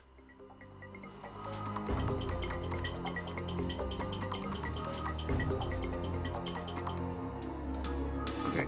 Then we stop dead, slowly rotate in space. There we go. Okay. Swoosh. Oh, overshot. Hang on. Stop dead. Slowly rotate. Whoosh. The problem is, you remember that issue I've talked about a few times where controls... I always use Red Dead Redemption as the example of this. They've got that overly unnecessary turning radius in order to try and make it look more realistic. Games loved to do that with underwater sequences since about Mario 64, I would say. So again, whoosh, whoosh. So which game does better brickwork? Well, let's check. Did you know that I have an audit sheet which I use specifically to keep track of that kind of thing? So Sunshine got 9 brickwork positives, and so far I believe this one has 5. So, Sunshine. And yeah, if there's one thing, so we actually talked about this when we were reviewing it. If there's one thing Sunshine does really, really well, it's the narrative axis, as absolutely bizarre as that sounds. One of my favorite tidbits is that at most points in the wherever you are, you can see all other levels you should. Right? Like there's a legitimate geography to the island. If you're here, you can see all the stuff over here and all the stuff over here, which includes other levels. And if you're here, you can see back and see the level you were just at, stuff like that. It really adds to, again, visual continuity is what I call that. It makes you feel like you're in an actual place. Okay, so...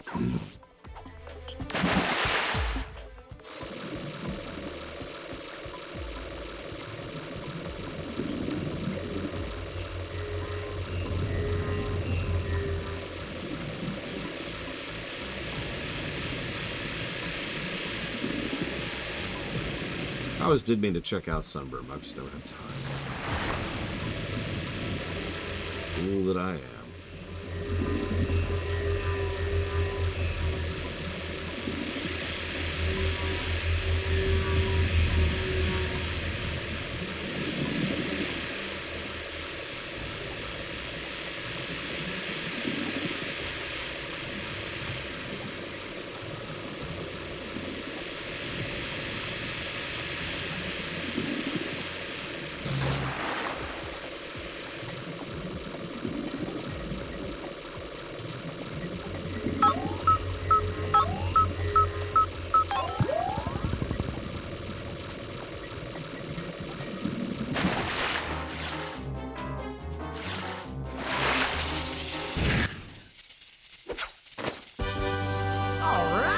Oh, it's the thing we've been seeing since, like, I think literally the first stage. Still don't actually know what it's for, but we can find out now. Hey, Darkrai, why does a spaceship have an elaborate sewer system with killbots throughout it?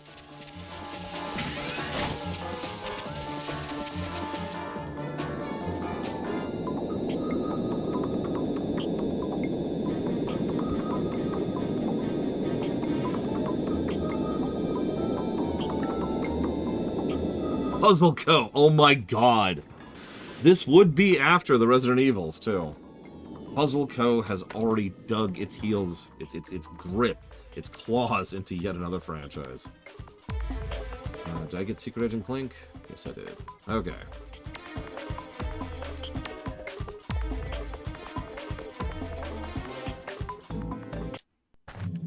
So I'm getting the vibe that I should go to Core 2.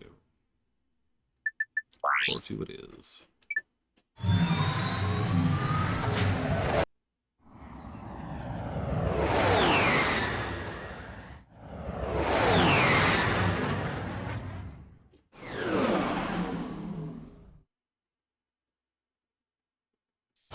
By the way, when should I cut off the guessing game?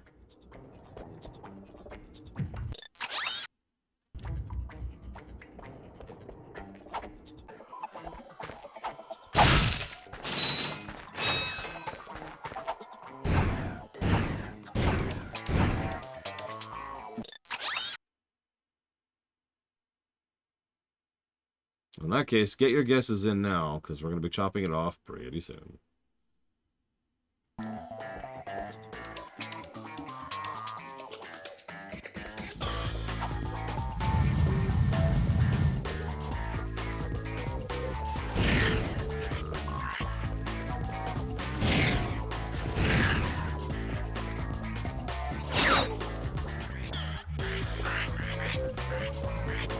I always think these sound like that frickin' hag from Banjo-Kazooie.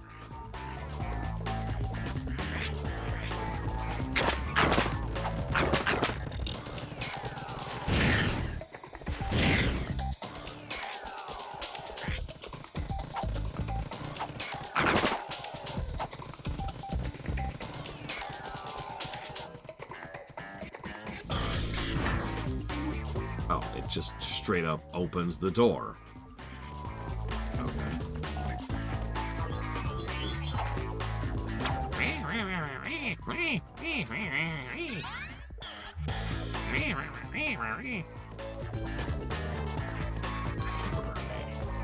What is her stupid name?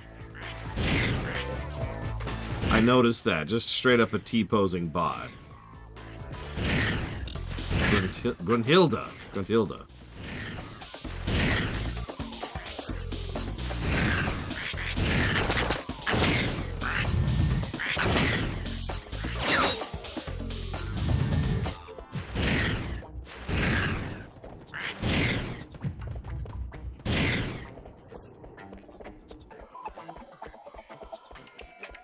No, I was. We've hit pretty much every other major optional here. We might as well hit this one.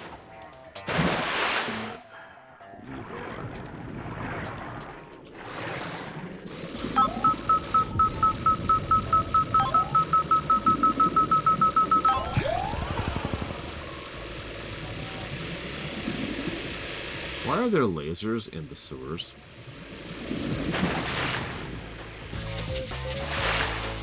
I mean, at least when there were jellyfish in the TMNT turtle, TMNT level, it made sense, right? Button? It's still the wrong button. There we go.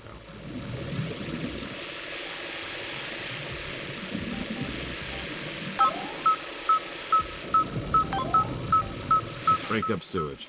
You know what? That would be an interesting way to take that.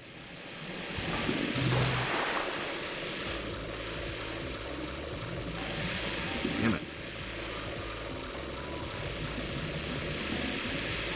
This is a preview of the Kingdom Hearts 1 Atlantica stage right here. That's what we're getting. Me constantly screwing up which one's down and which one's up.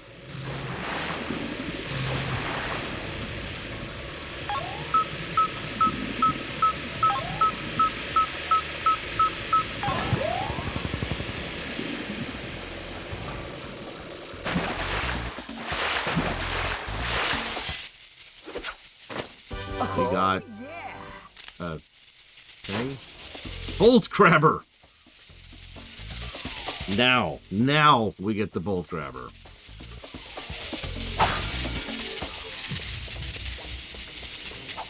At this time of day, in this part of the galaxy, localized entirely within this sewer.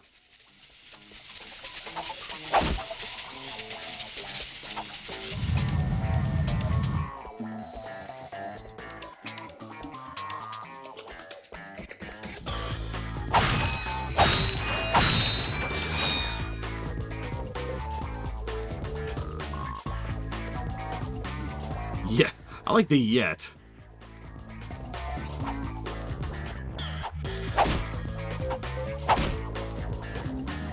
Okay.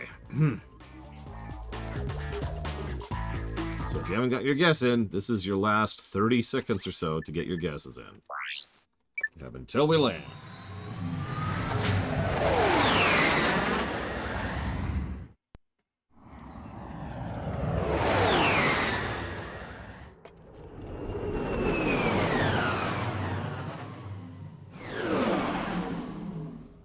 I've heard that so much today. Just today. Never mind the last couple days.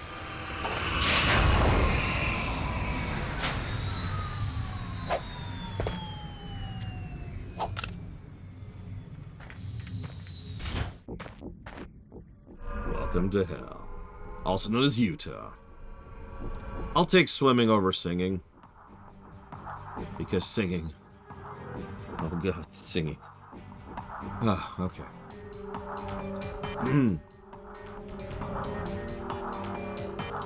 See anybody putting anything right now? It looks like Lortic is? I can't be right. Who is this person? Nobody. Just put that in.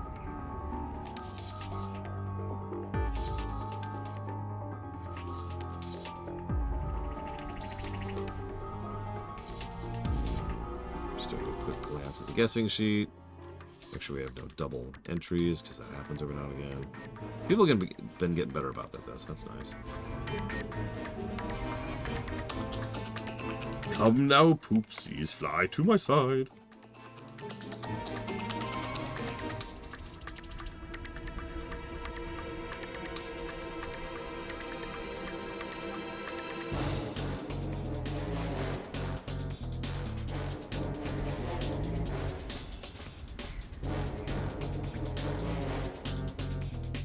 Okay, you're taking too long. I'm just gonna shut this down.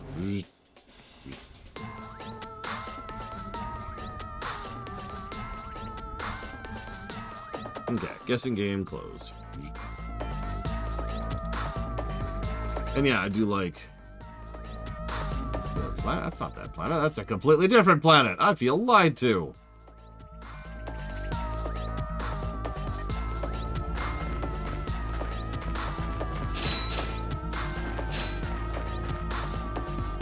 We do have the rocket, but you know what? I feel like Lord Harriman has been unappreciated this entire time.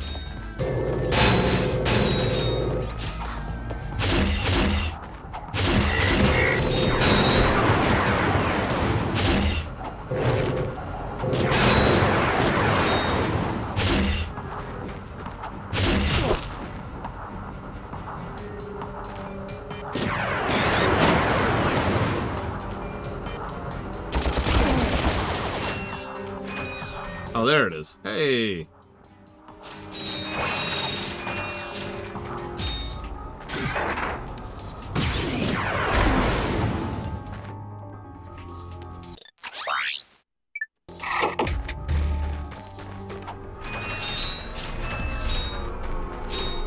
Come, my pretties. Become my fuel. You are what all life is to me. Ammunition. That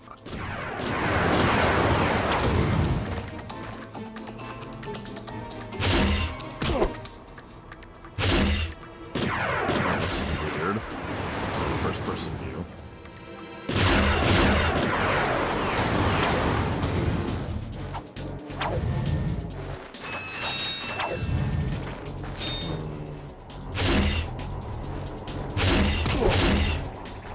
I don't know. Arguing for positives? Is that allowed? Guys, what do you think? Should we allow positives in a video game?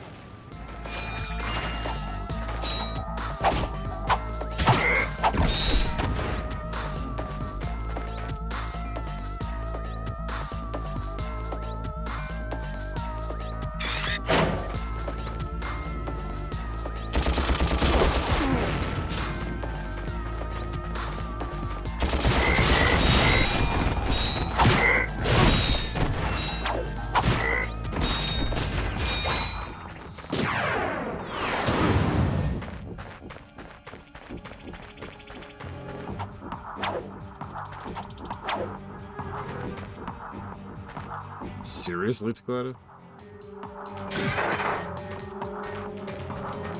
God, that's coming out soon, isn't it?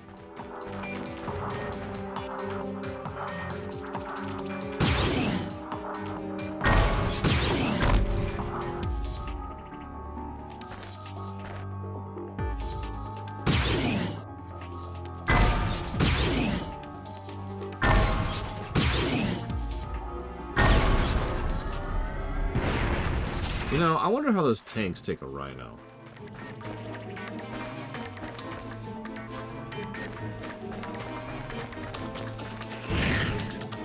I think the problem would be depending on how often it checks in. Steam, I mean. Okay, so, news update.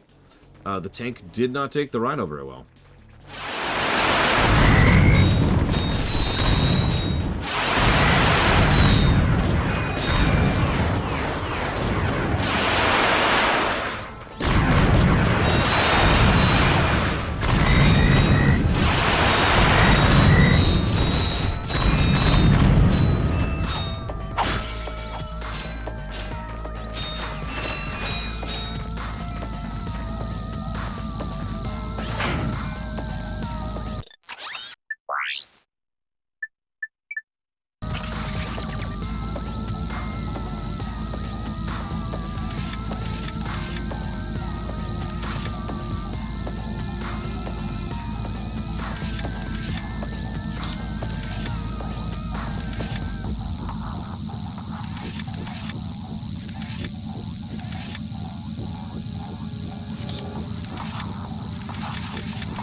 I misread that as diva for a second act.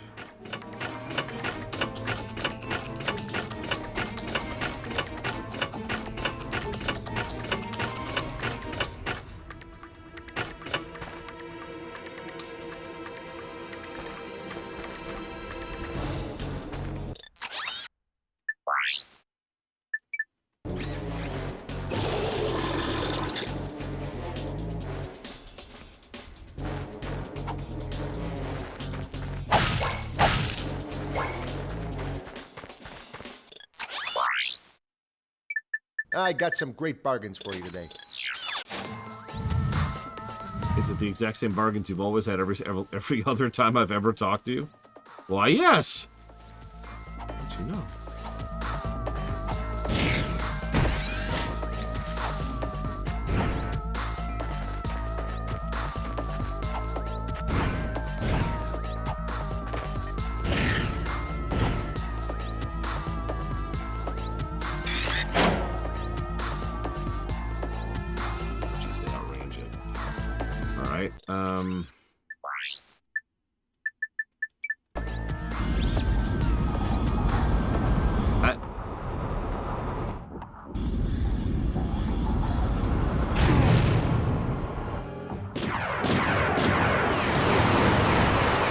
Speaking about ranging.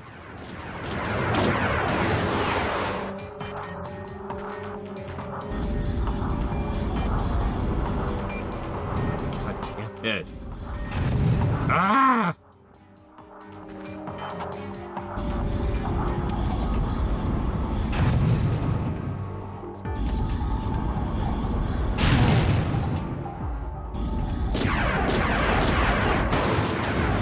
Oh, you can be shot out of your missile control. Wow. Hey, I do have some Devastator ammo. Looks like...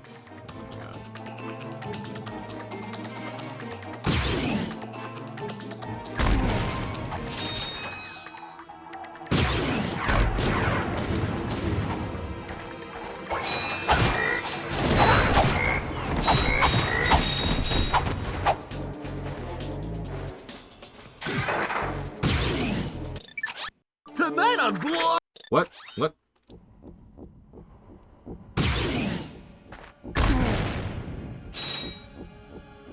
Don't actually know what happened there.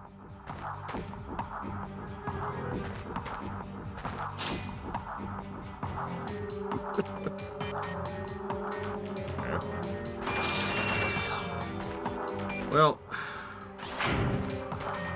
I guess? I'm not even sure how. Like, the select button's way up there. I guess maybe while I was aiming forward? I don't know.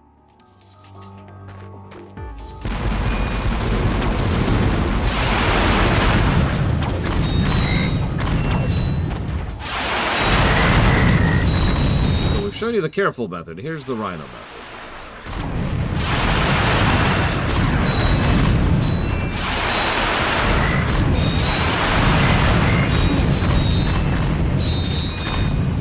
Because, yeah, I'll tell you exactly what this would be if I was doing it without the Rhino. I'd be hitting the Devastator and then using my ammo purchaser to buy Devastator ammo. And then continuing to Devastator my way through.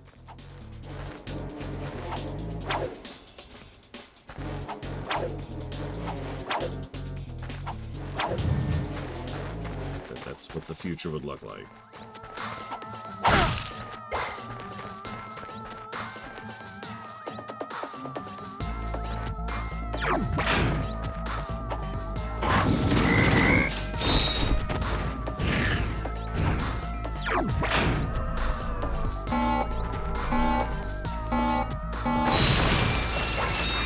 You know, I just realized we had our big reveal, like our big turnaround moment, 2 planets before the end of the game.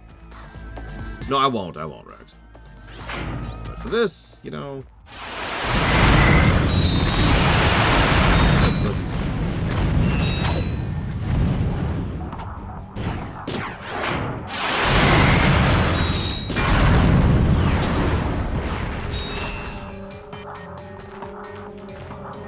Yeah, I was gonna say, I know that wrench only is a thing for this because I watch I can never think of her name. Game Girl or something like that? Oh god, I can't think of her name. Gamer Champ, that's her name. Gamer Champ.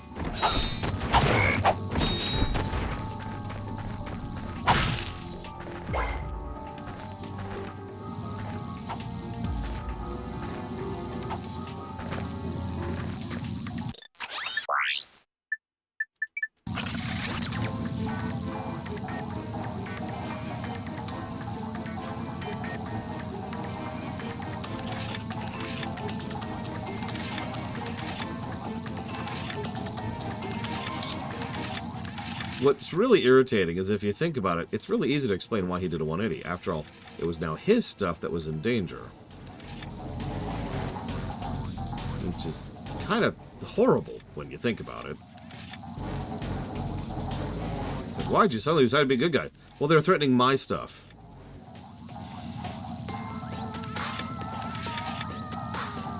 That's why I made that leopard joke. Oh my god, I didn't think he'd destroy my planet. Even though he's been openly going around destroying planets and not even being quiet about it.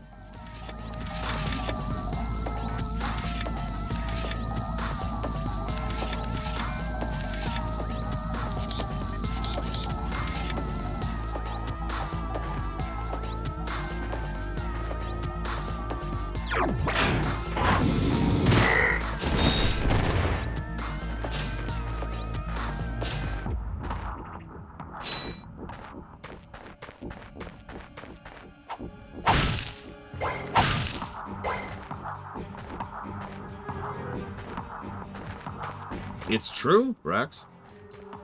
Here's the games you have to play Kingdom Hearts.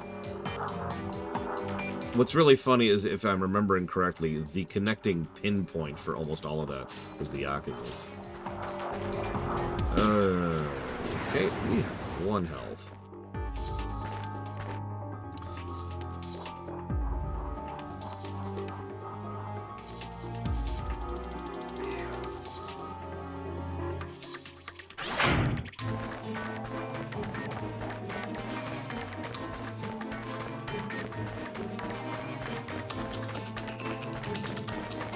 I mean, they don't have the personnel or the skill to actually man the darn thing, obviously, but sure, why not?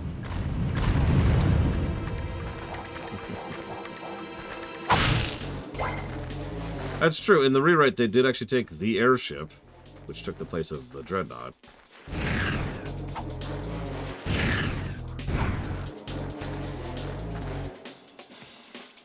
One airship in the area.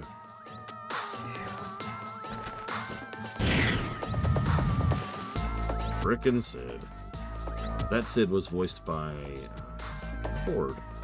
The first Sid was voiced by Evo. I'm not sure what our third Sid will be voiced by. The goal is to have a different actor voice each Sid in each game. And at some point or another, I need to, like, get all the Sids together for a scene. I'm not sure when or how, but I gotta make that a thing.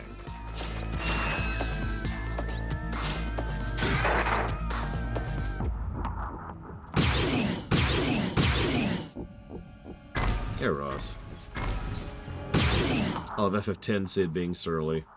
FF6 Sid being like, hey, I'm dumb. FF4 Sid being like, what are you wearing? Yep, into the Sidiverse. Which is actually pronounced Ciderverse, but we don't tell them that.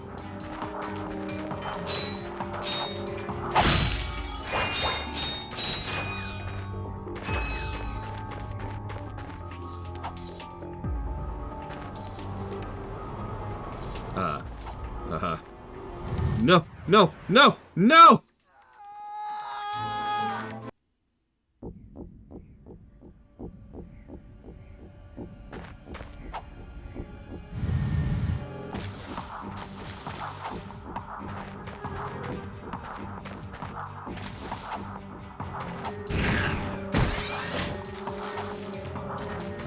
So, I'll have to watch the VOD to understand exactly what happened there, but from my perspective, I was like, alright, I'm going to do a sideways jump back in order to get back out of range, because there's a bunch of these dudes around.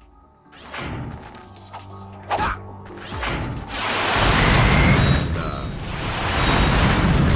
because of the wonderfully unique camera of this game, which actually has collision, as previously mentioned, I didn't quite get the angle right on the jump and clipped right over the sliding edge of the death pit.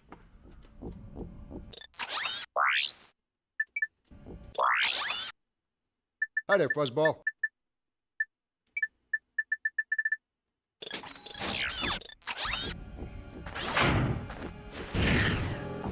So that is a thing that happened.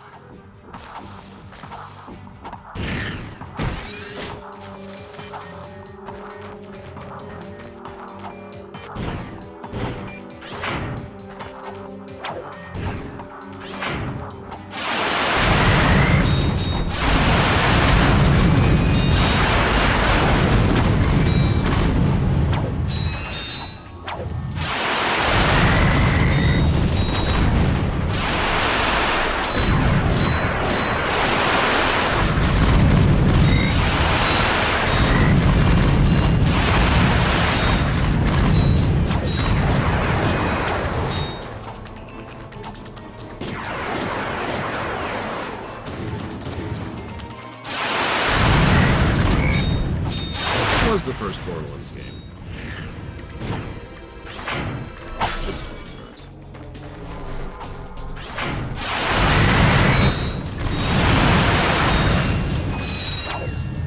Hard to think about right now, I'm not gonna lie. But,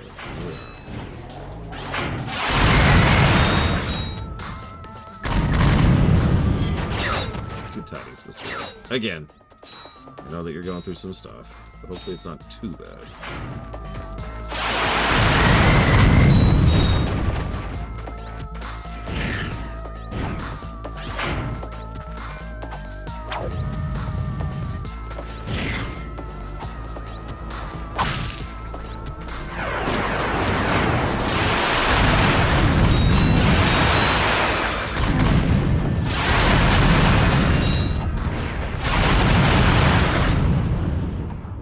They literally come out of the walls.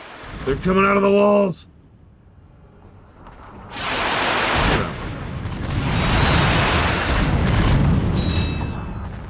Oh, we all know why Lord Herman.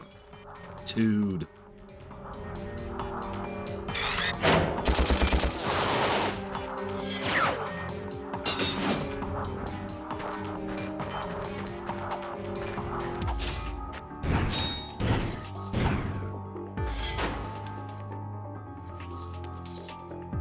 That's a lot of crap.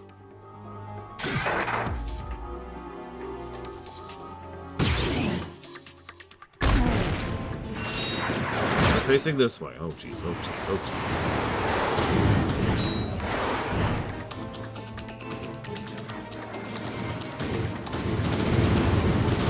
jeez. See, it'd be funny if there's some kind of afterlife, and they turn around, and they're there in, like, the sorting queue of the afterlife. I was like, all right, how'd you die? I don't know. What happened? Well, I was patrolling my rounds. And then I died. Hang on, let's check the records.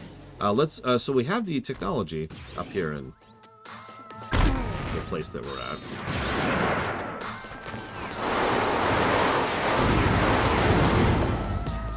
To be able to, they keep shooting. They actually blew it up. They actually blew up the ship. That's really funny.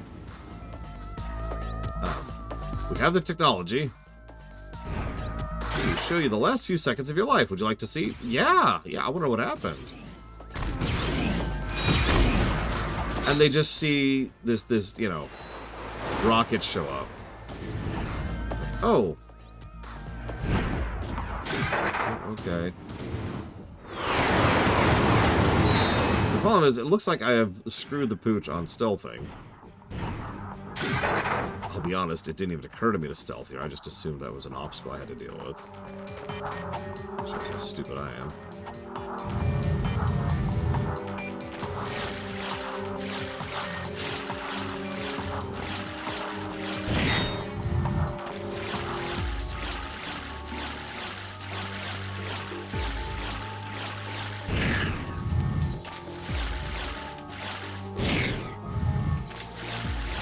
Look, I'm just saying, I'd grab those ears and, ooh, first good one.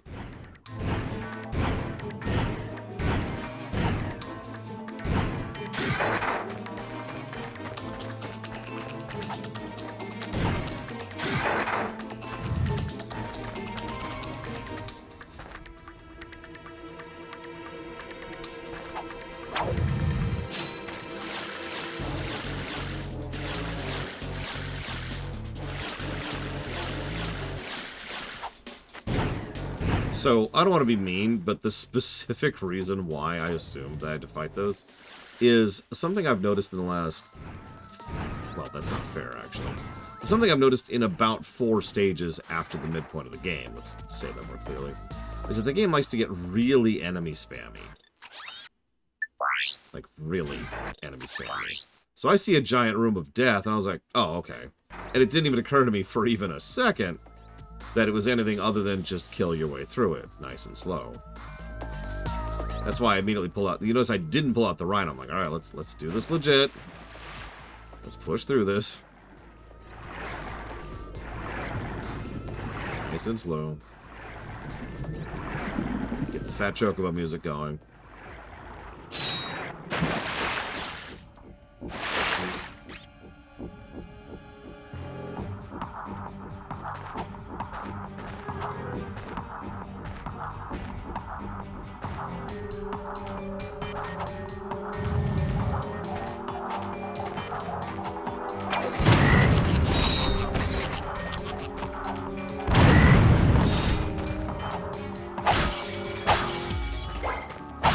We'll find out in a second, I suppose.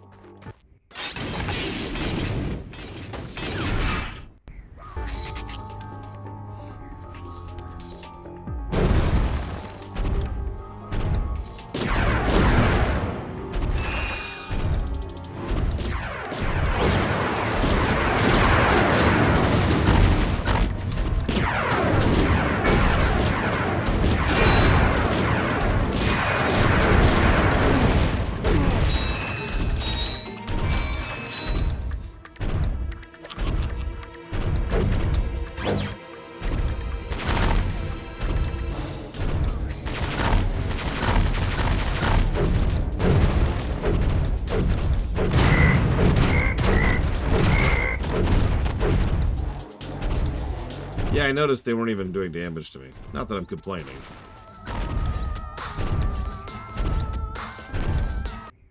Hey! What the? Imbeciles! After all the trouble you've gone through, you're about to die right where you started. How do you know who we are? It's so poetic. This is it, Clank. Let's get him.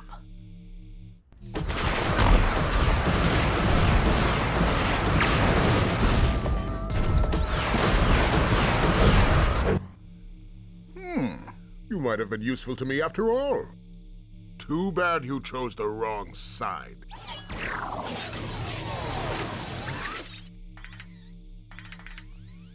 Come on, Clank, you got this.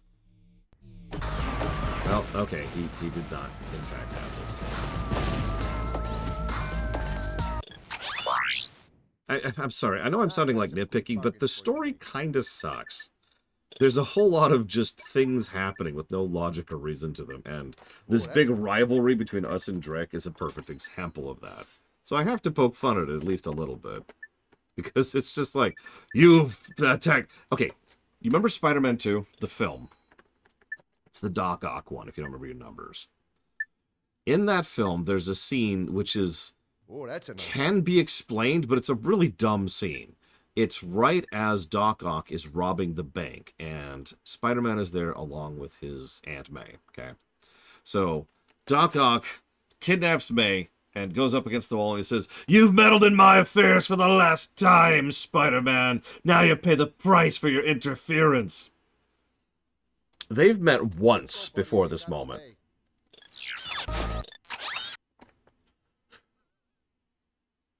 Now, you get what they're going for, because Doc Ock is one of the classic Spider-Man villains, and they wanted to have your typical Spider-Man dialogue, but every time I see that scene, I like that film, it's worth noting. But every time I see that scene, I'm like, was it just that bad? Was it so annoying? I mean, I know you're trying to build your artificial son for some reason.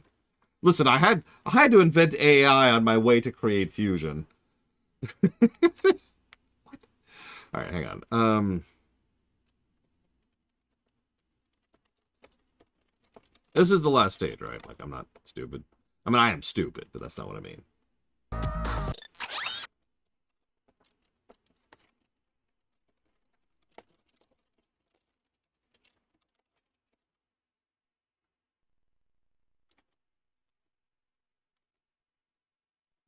Yep, that's right. The arms AI is like, you have gone in my way for the last time, Admiral Piet.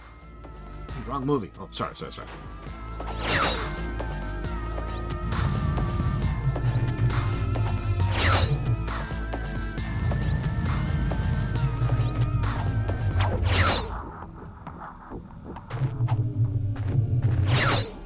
Listen, it was working, wasn't it, Act? Okay, so, before we do anything else, I'm going to take a couple save states. I'm going to switch to the Rhino, and I'm going to have fun for a second.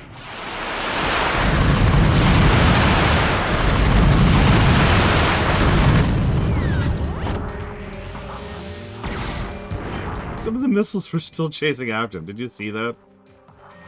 Okay. I've seen all I need to. Alright, so, back to a real weapon. Alright, so... For this fight, I want to try out the Tesla claw for a bit.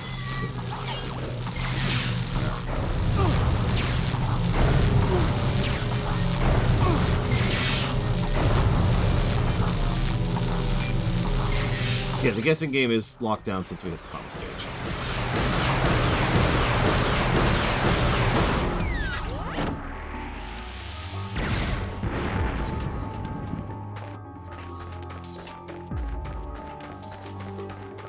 Hey, off the deeper end. Not terrible phasing, although you know what I should do, is I should save state. I should jump into a pit.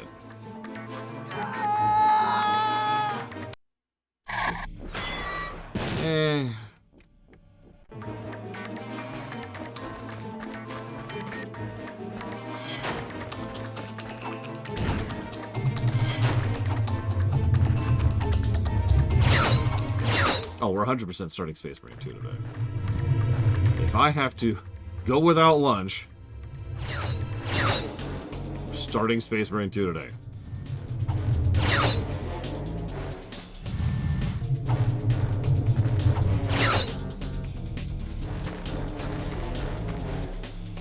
Whoop, nope. Still not what I wanted. Okay, fine.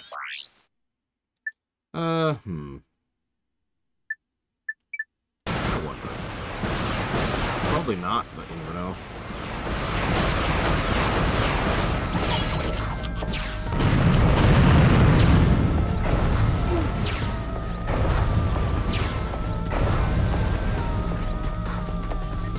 I think so.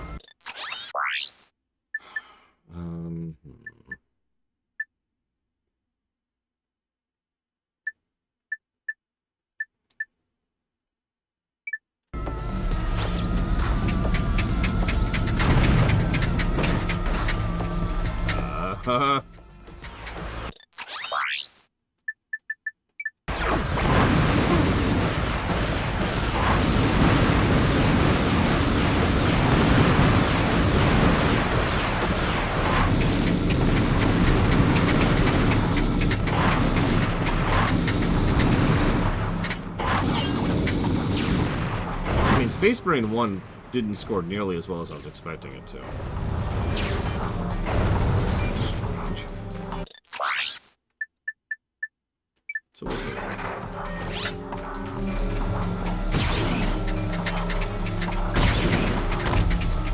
What are those missiles doing? Did you see that curvature?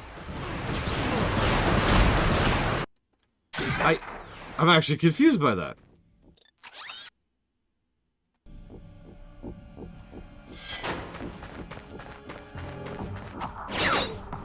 Oh, they're aiming at the mines. Of course they were!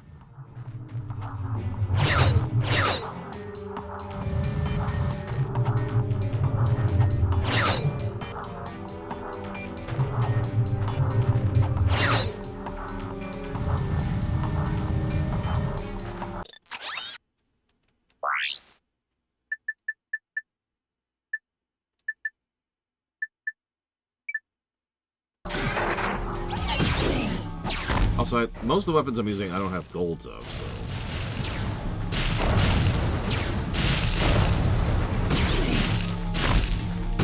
I will take that as a compliment. Speaking of someone who also likes Baldur's Gate 3, I'm already playing it a second time with my D&D group.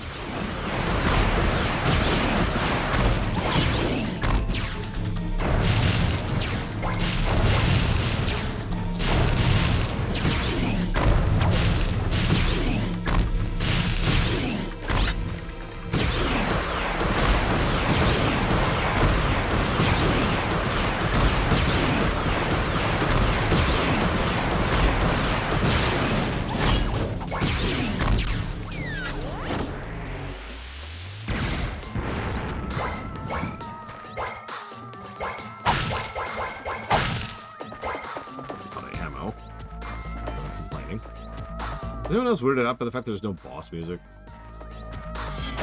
Like, I assume this is the final boss. It certainly has the makings of one.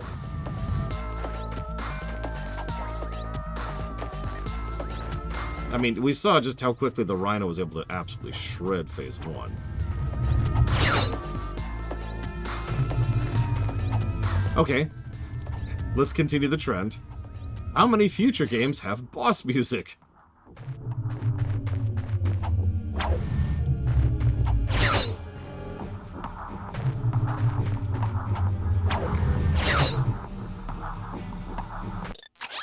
Yeah, fixed to the sequel. That might as well be our meme for... Oh, wrong gun, wrong gun. Meme for the run here. No, no! Wrong gun!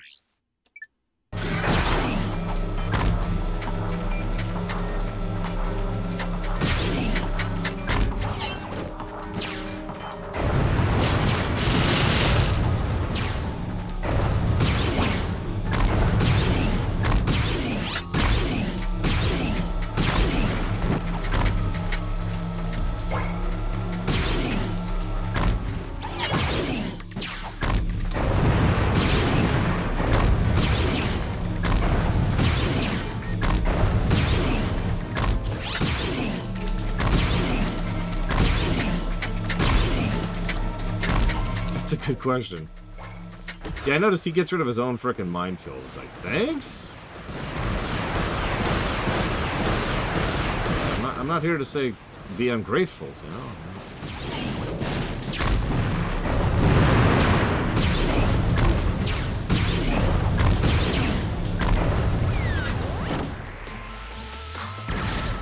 It's an insured minefield.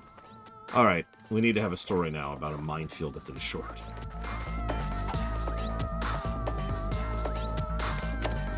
What? God damn it.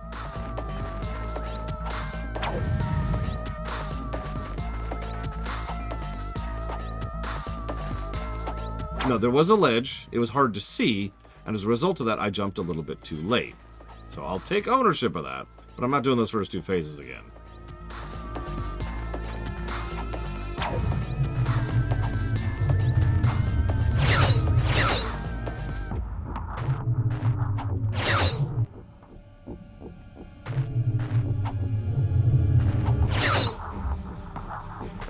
So it has come to this.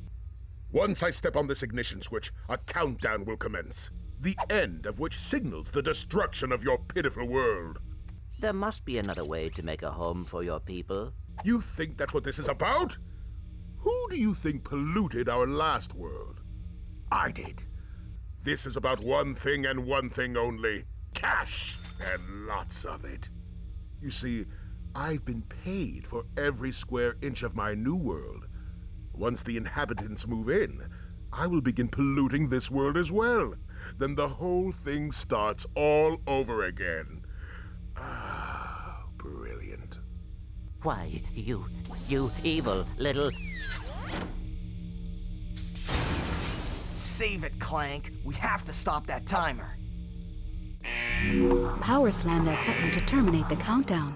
To power slam, jump and press the R1. Yeah, he's just Space Bezos. Bezos. He really is.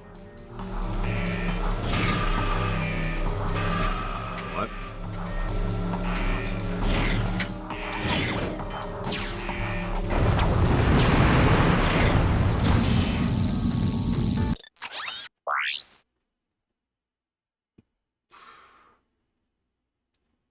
Wow, that's actually kind of shocking, Rex.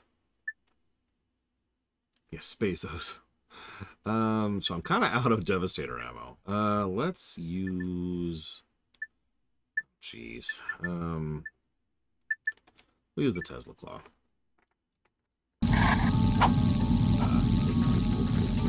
Run away.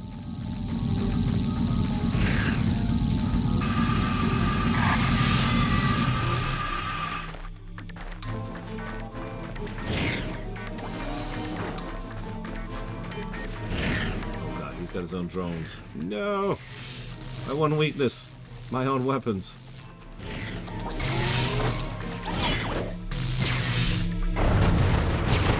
His one weakness, killing his own stuff.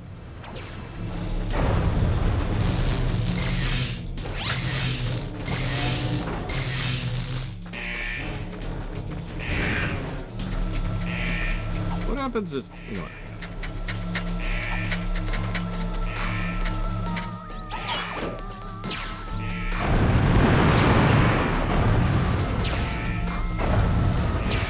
Not off the top of my head, no.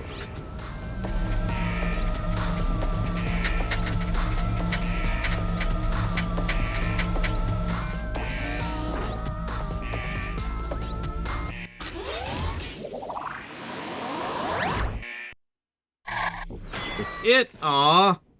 It's a horrible bad ending.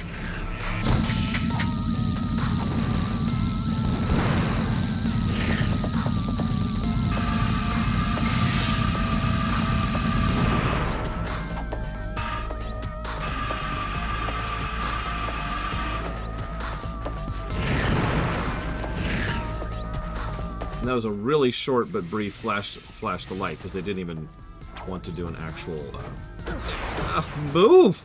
What are you doing? Ah! What are you doing? Why aren't you moving? Explosion sound effect or explosion effect. Excuse me. God. God.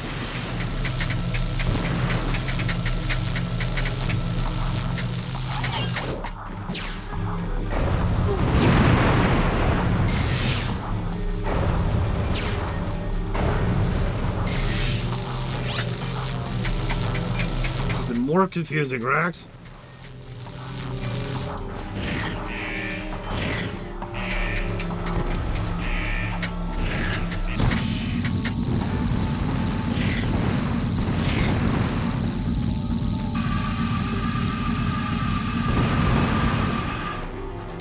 Remember, nothing is more dangerous than a slightly obese corporate executive. To challenge the lukewarm wage of a guy in a suit.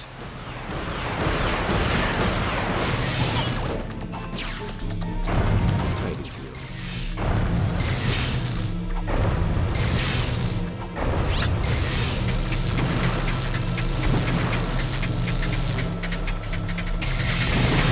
Interesting thing. One of the things I complained about is that we don't really have iframes.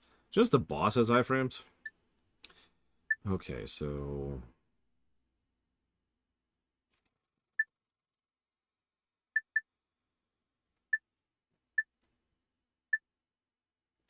Oh, yeah, this is stupid. I'm just gonna do this.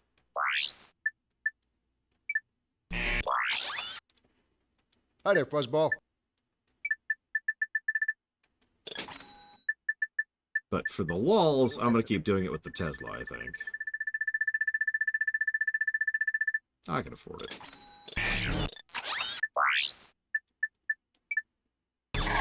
Yes! Notice the timer's gotten shorter each time, too, so I have less time to hit it before.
There, no gold weapons. And no Rhino. Is Drek in any of the future games? Ratchet? What's up?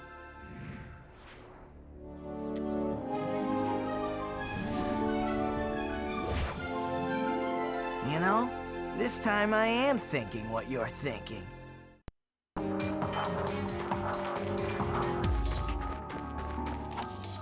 And time.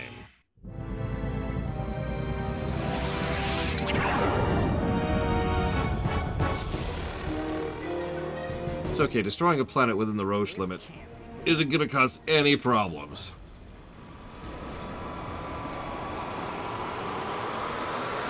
Oh no, Clank's dead.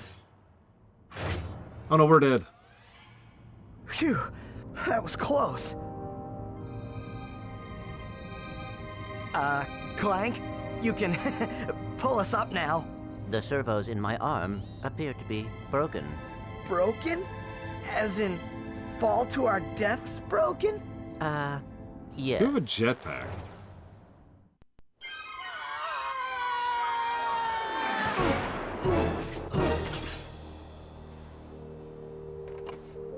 Thank you for remembering you have a jetpack. Thanks. My arm appears to be badly damaged. Ah, you'll be all right.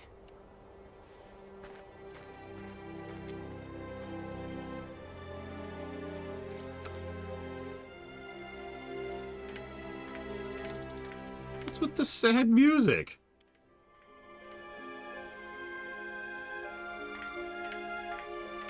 Hey, Tin Can!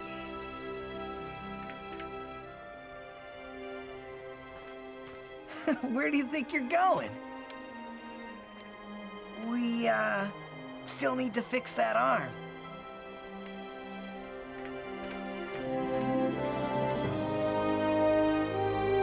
Tune in to apparently much better games than this one. You know what that sounds like? Everyone keeps saying that 2 really improved the game, like, in a huge amount of ways, right? You know that I can name a lot of franchises that do that, but the one I'm immediately reminded of most is actually Assassin's Creed. Now, I know. I come down pretty hard on Assassin's Creed 1, and I know several people like it. But, like, Assassin's Creed 1 to Assassin's Creed 2 is just this gigantic step up. And then 2 got better than in Brotherhood, and then Brotherhood got better in Revelations. It was just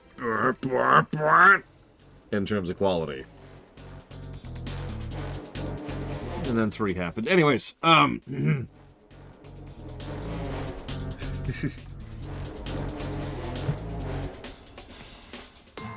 just this.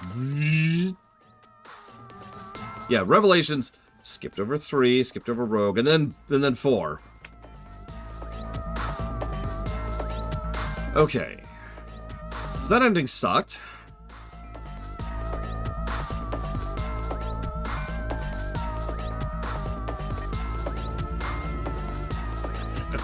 Sorry.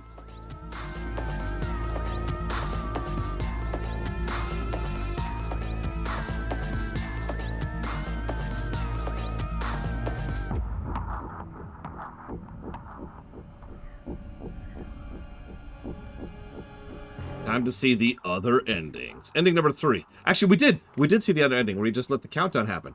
Okay, I'm going to emulate the ending for you, Eva. Okay, you ready? So you let the countdown happen. And so what's going to happen is your planet's destroyed. So it shows the space station, the super Death Star leg. And then, I'd say about a second and a half later, the whole screen goes white. And then you get reloaded back at the checkpoint.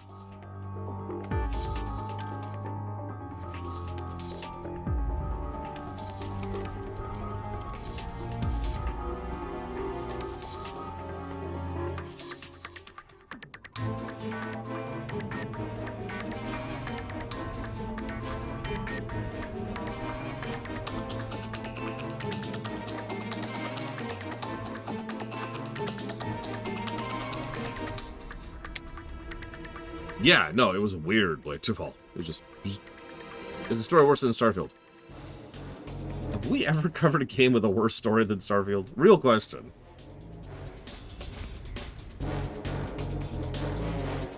So I'm going to do the boring audit really quick.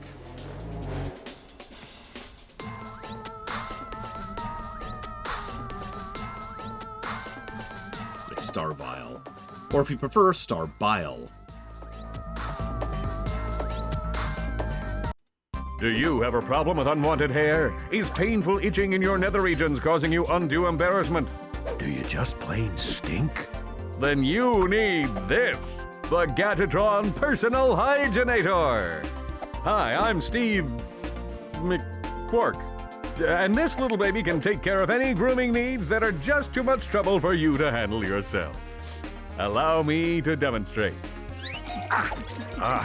Yeah. Oh, mommy.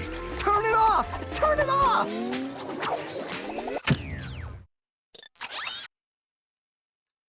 Congratulations! Now that Chairman Dreck's account has been closed, you're Gadgetron's most valued customer. We've got new items available for you.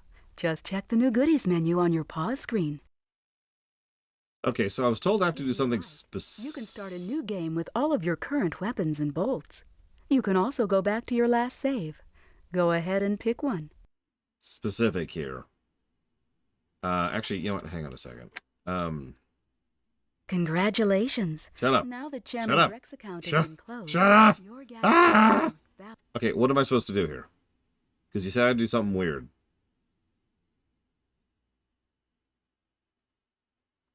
Okay, so am I starting a new game or am I time warping?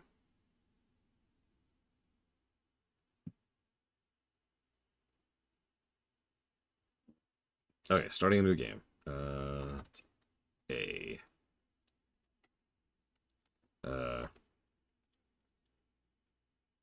So I guess this one? I guess I can unmute it now.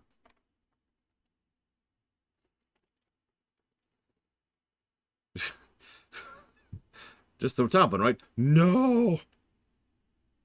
Well, I don't think I have a complete save, really. Like, I've got the one, and that's it.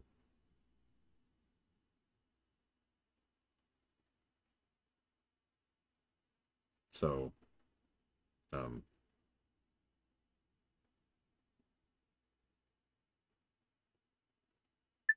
right, we'll do this one then.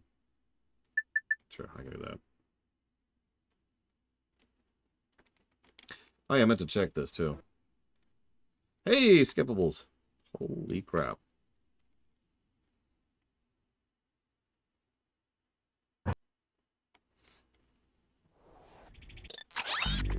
Okay. So, New Game Plus, yay. Looks like I don't have some of the gadgets, which makes sense, but I have all the weapons, including the Rhino. Goodies. Skill points. Oh, that's where they are. Credits, which is obvious. Cheats, which we'll get into in a second.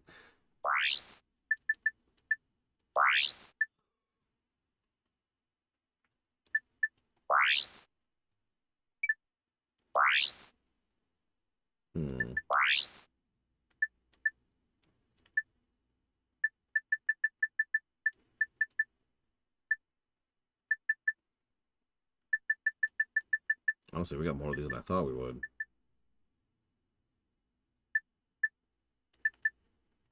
Going commando.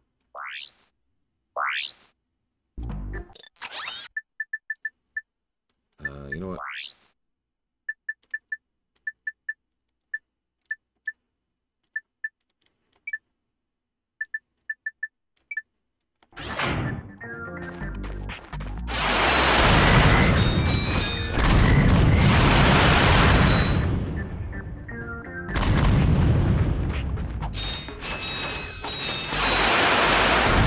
You like the New Game Plus? So, plus to New Game Plus.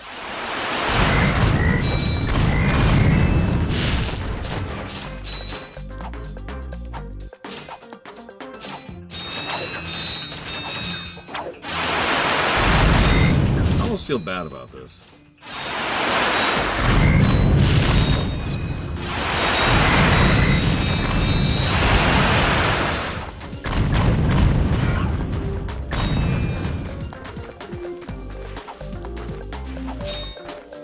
Alright, I guess I don't have the helicopter or the jetpack yet.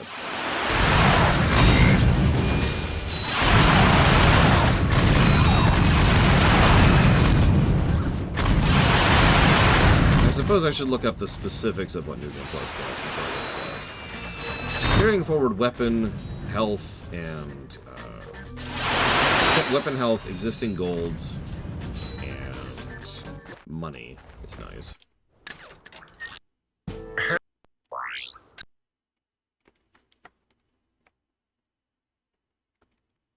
And probably positive worthy. We'll see what else there is.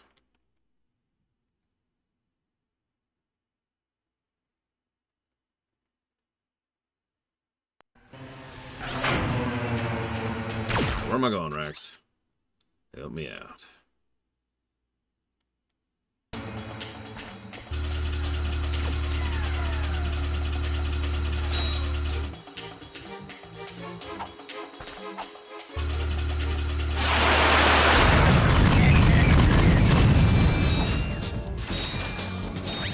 Even says gold weapons room.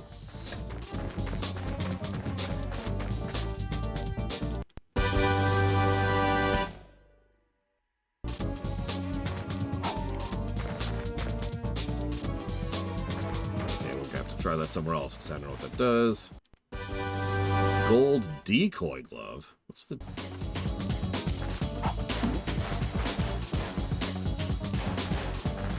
Oh my god.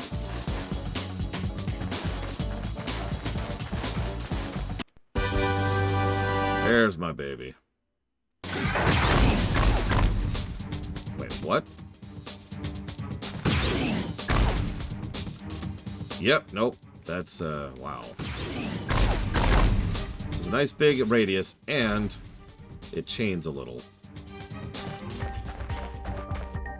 The more fray. I'll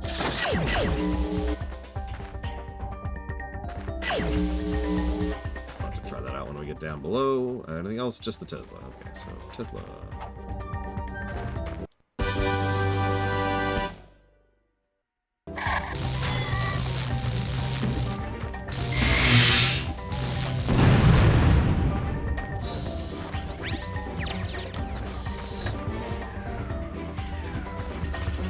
Green lightning is best lightning.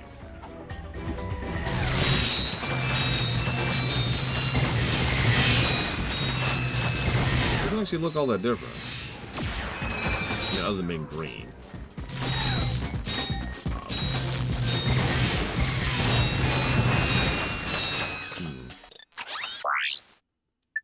So let's try out...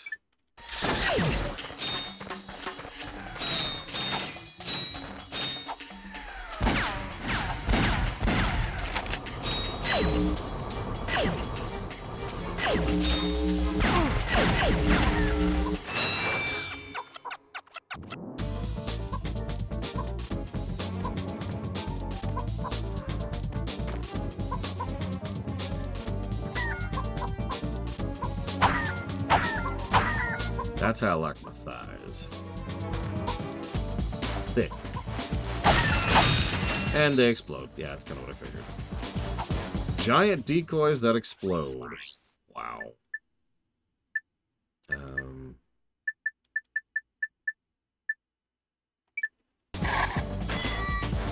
Actually, yes, legitimately. I mean, they were already going that way with it, right? Hell, Spyro 2 did that, and it sucked. But, at least, I mean, I'm just pointing it out because this studio has already done that. Wait, Mr. Red, did Spyro 2, the original, do that? Oh, there's the chaining. There's that chaining. Look at that chain. Look at that. Okay, so, Spyro 2 did that. Same devs.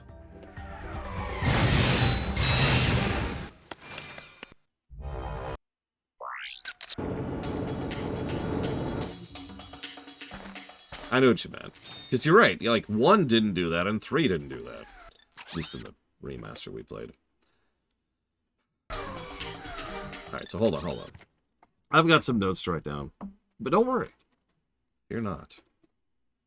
I've prepared some entertainment for you.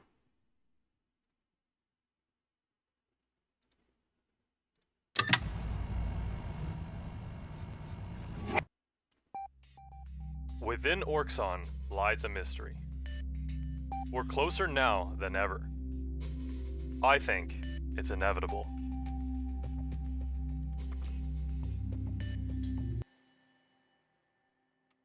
Wake up, honey. It's 2025.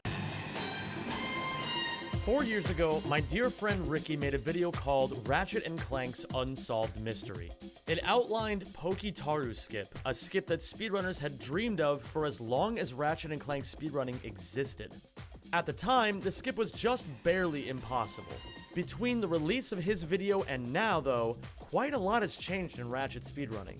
Not only has Pokiskip been solved, it's also outright faster than any other existing strategy for Ratchet 1's mid-game.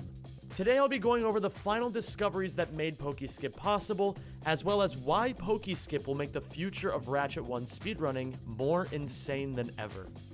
This is how Ratchet and Clank's unsolved mystery was solved. No, I think you're right, Evo. Completely. Since it's been a while, I'd like to reacquaint you all with planet Orxon.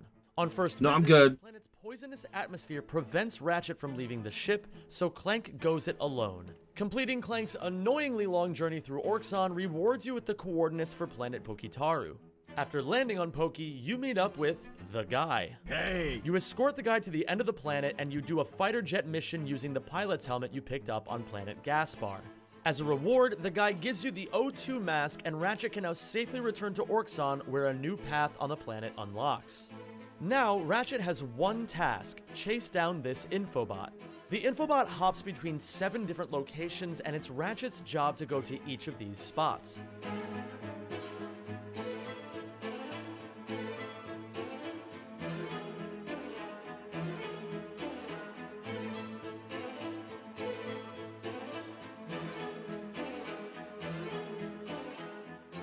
After chasing down the infobot all over the planet, he reaches the final location and snags the coordinates to planet Hoven. The thesis behind Pokiskip is simple. What if you could do the Ratchet section as Clank? This would skip planets Gaspar and Pokitaru entirely, as well as the Clank section on Orxon. The problem is that this is theoretically impossible with Clank's lack of athleticism. But of course, Clank's 4-inch vertical would not deter speedrunners. Over the next 7 years, new discoveries pushed the limits of Orxon. First, there were proxies. Then, runners found that using in-level movies in the goodies menu could help Clank gain more height and overcome his recessive genes.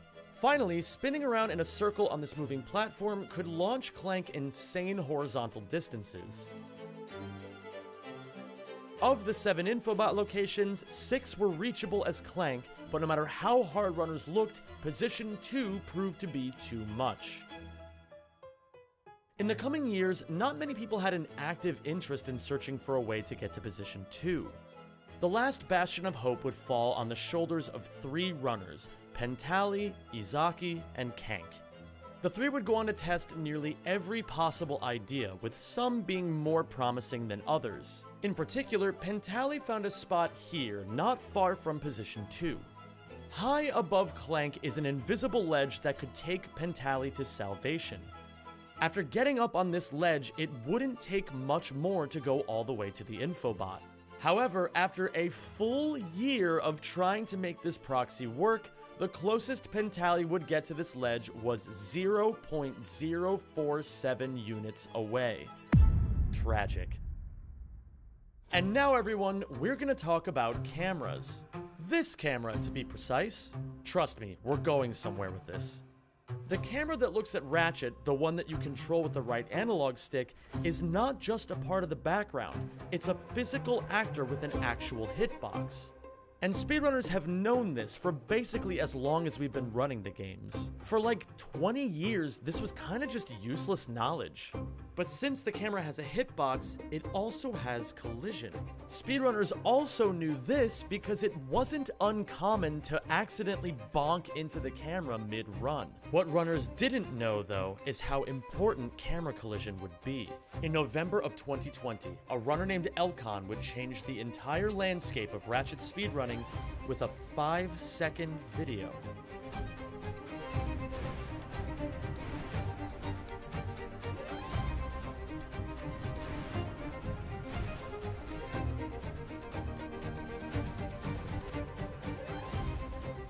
What if it's a camera clip?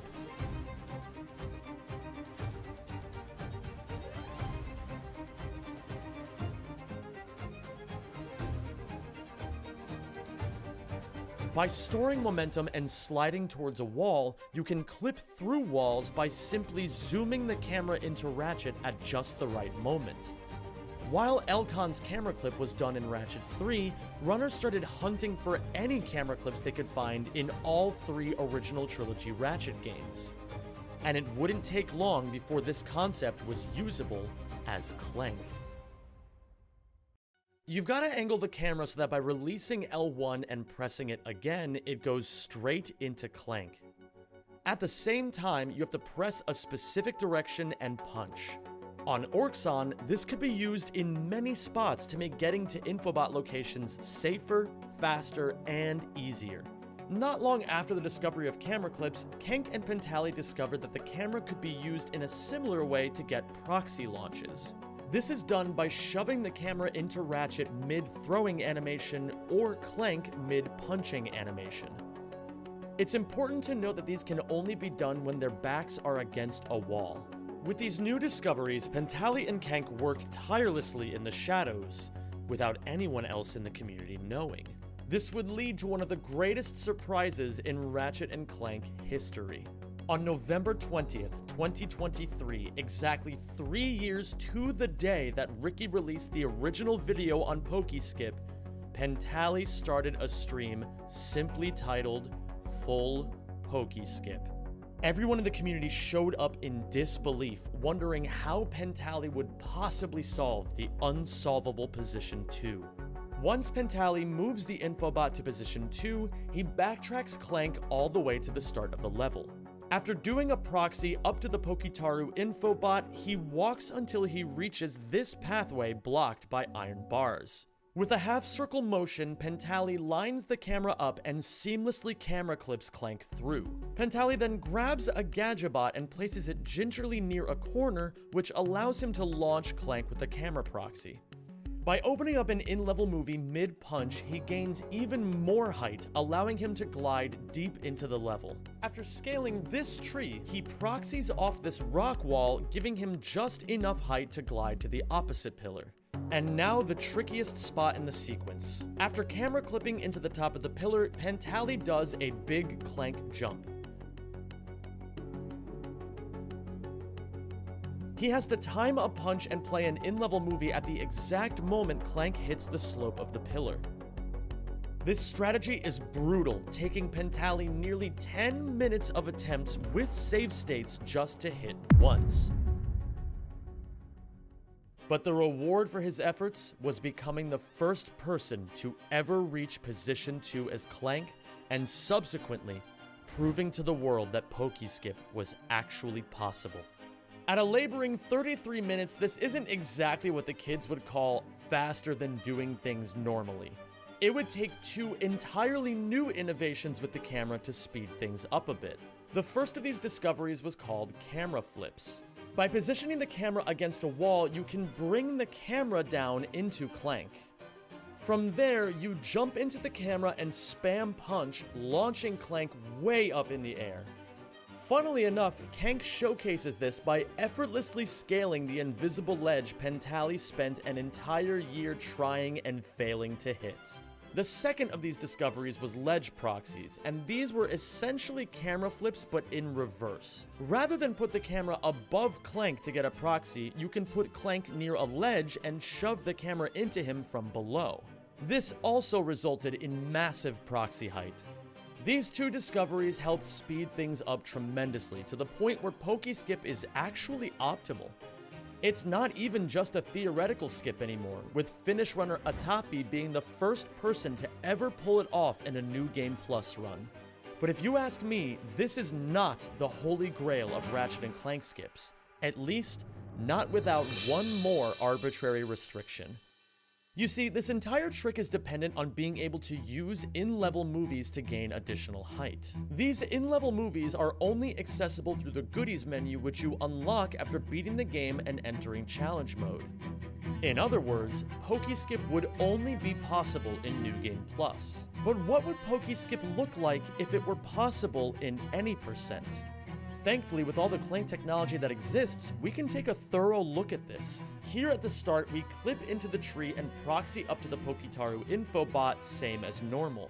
From here, we camera proxy over the railing and glide down to the main area below. Once past these stupid birds and these sinking platforms, the first challenge awaits. To get to position 1, we place Clank about here and do an awkward camera flip to launch Clank high into the air to traverse the gap. With the infobot at position 2, the real fun can begin. We need to backtrack a bit, so we do one camera flip here to get back over the gap and another camera flip single jump to pop Clank up from below.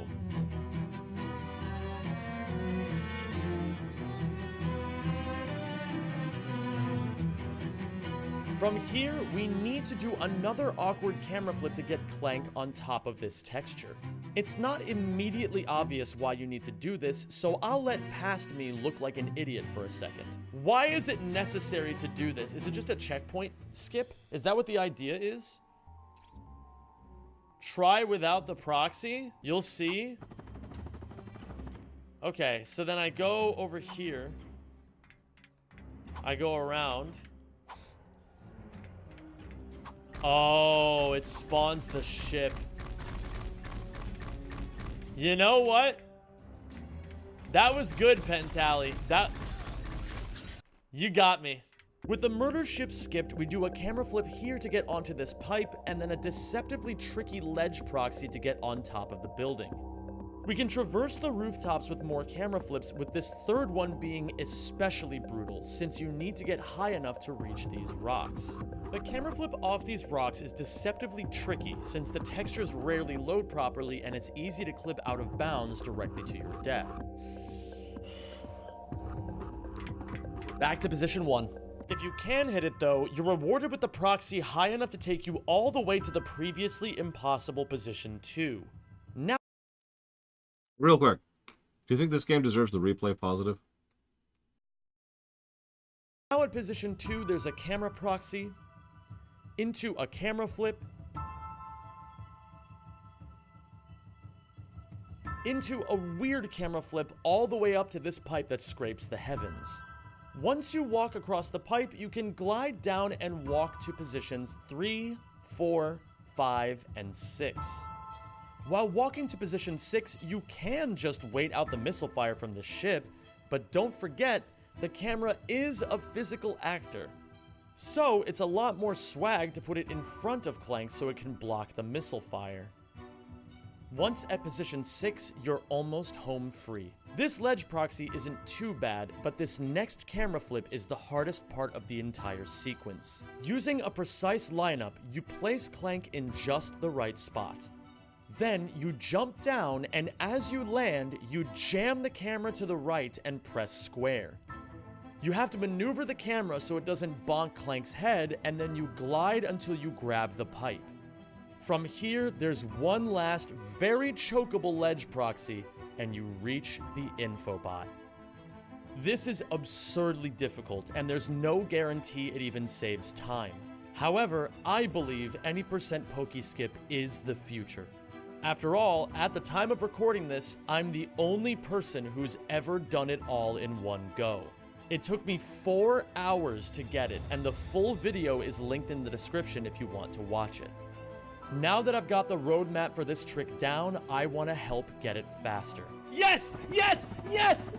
Yes! It's over! It's over! It's over! It's over! Yes! Fuck yeah, baby! Oh my god! Any percent pokey skip. Done! So that's where things are now. It's been a hell of a last few years for this planet, and I'm sure the story's not finished yet. But due to the hard work of a few runners, pokey skip is solved and faster than we ever believed.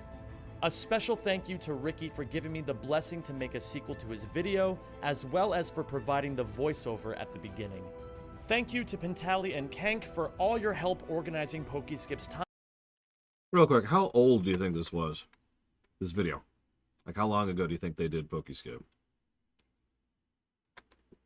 For those of you who don't know.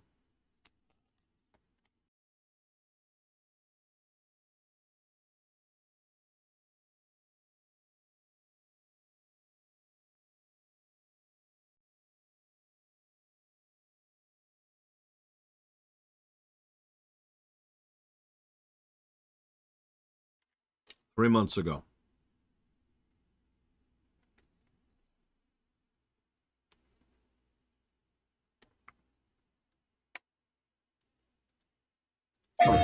That is the morph array, and that, of course, is Jerry. The morph array is used in Ratchet and Clank to turn your enemies into chickens. No, wait, before you do that, just explain to me how it's gonna work. Oh, it worked! Jerry's a chicken. Are you sure we can turn him back, Jerry? The morph array, one of 36 weapons and gadgets not fit for this world. Why is that funnier than the entire game? Also, hang on. Your enemies into chickens. No, wait, before you do that, just explain to me how it's gonna work. Okay, yeah, I can see how they did the effect. Okay, Pete here is going to try to hit, hold on, that target with the Devastator, a rocket launcher designed for Ratchet and Clank.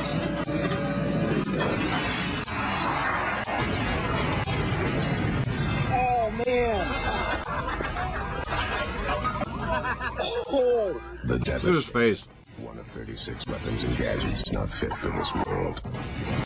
Rated T.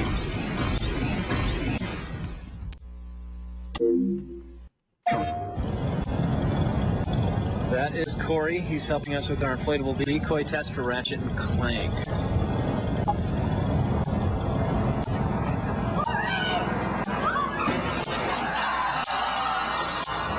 Oh, man.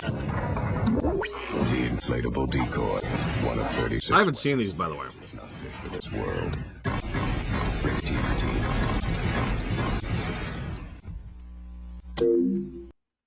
Alright, we're gonna try and hit that water bottle with the new upgradable gravity bomb from Ratchet and Clank. Go! What's the gravity bomb?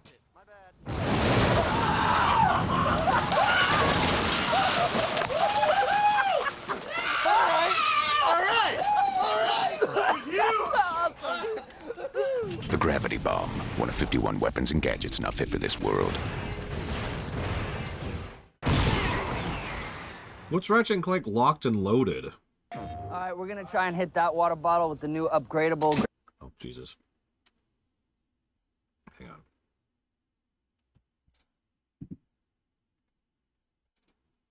Okay, it looks like the rest of these are for other things. Damn.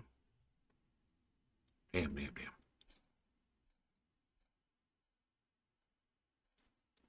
Oh, well. That was funny. I didn't see an animated one. I still don't see an animated one. Unless this is it. Nope, that's not animated.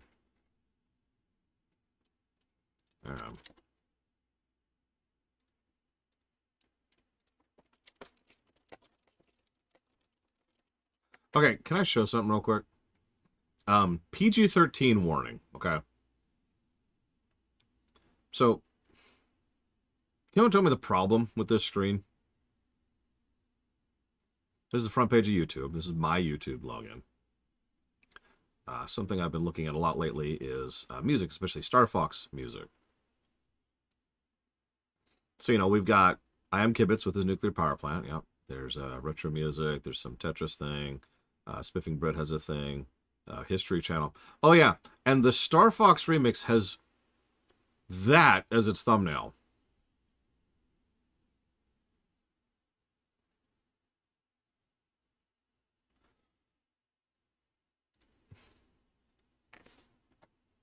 It's actually a Corneria remix, which makes that even stupider. Because, forgive me for geeking out for a bit, but she wasn't in that game.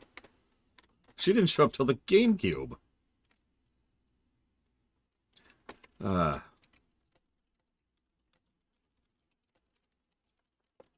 Yeah, wrong site, people. Wrong site.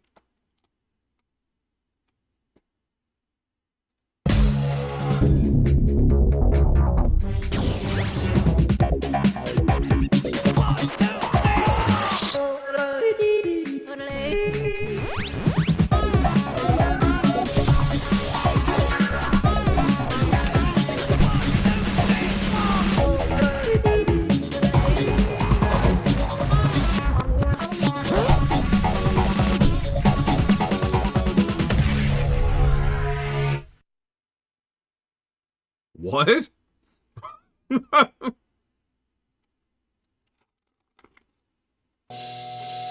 Yep. Sorry.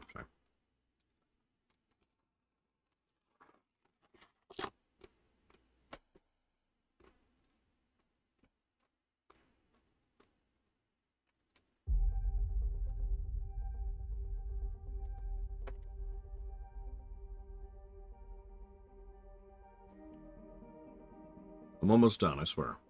I got distracted because I actually started watching those commercials.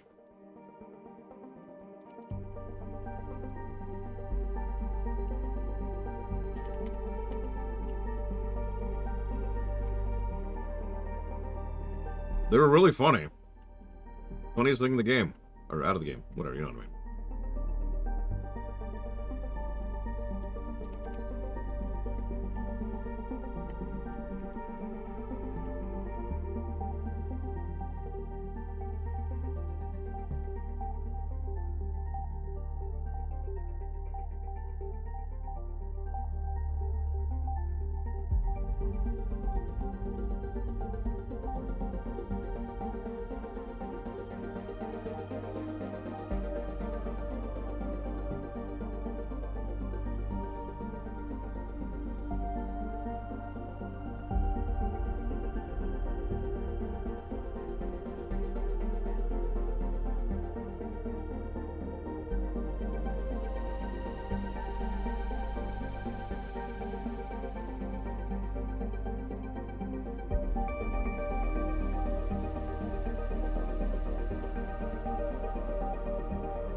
You know, I don't think I've ever played a PS2 game online.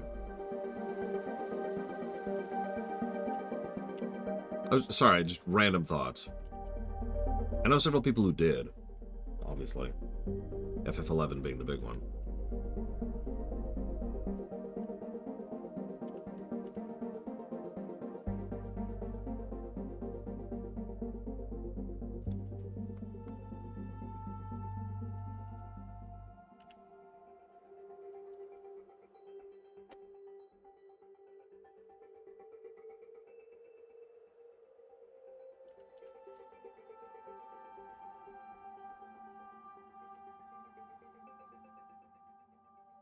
I didn't know Battlefront was on the PS2.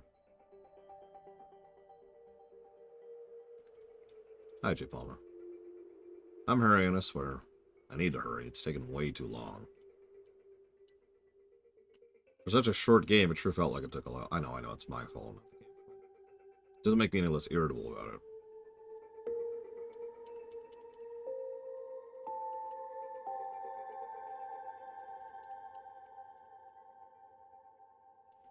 Yeah, I'm doing the final audit right now.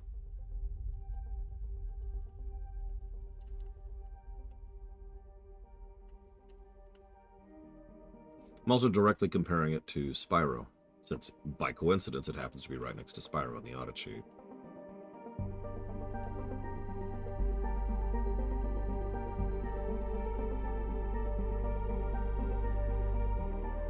Yes, Rax, I did. I'll admit it. Well, I hadn't seen the whole thing. I'd only seen the first couple of minutes to verify that it was, like, I don't know, fine to stream. Okay, so that's plus 17 to gameplay. I believe that gives us a net positive score. Here's my math. I need math.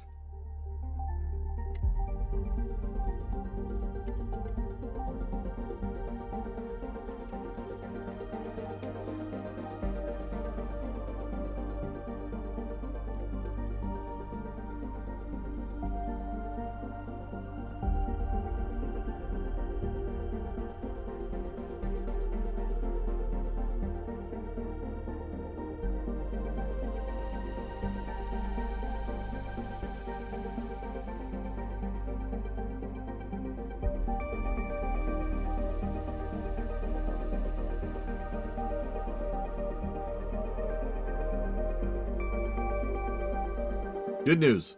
It's not the worst 3D platformer story score we've ever covered.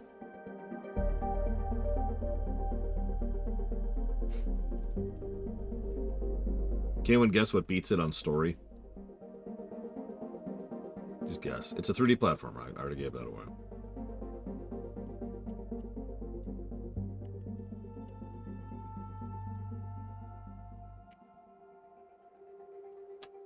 Nope, Spyro got a +9.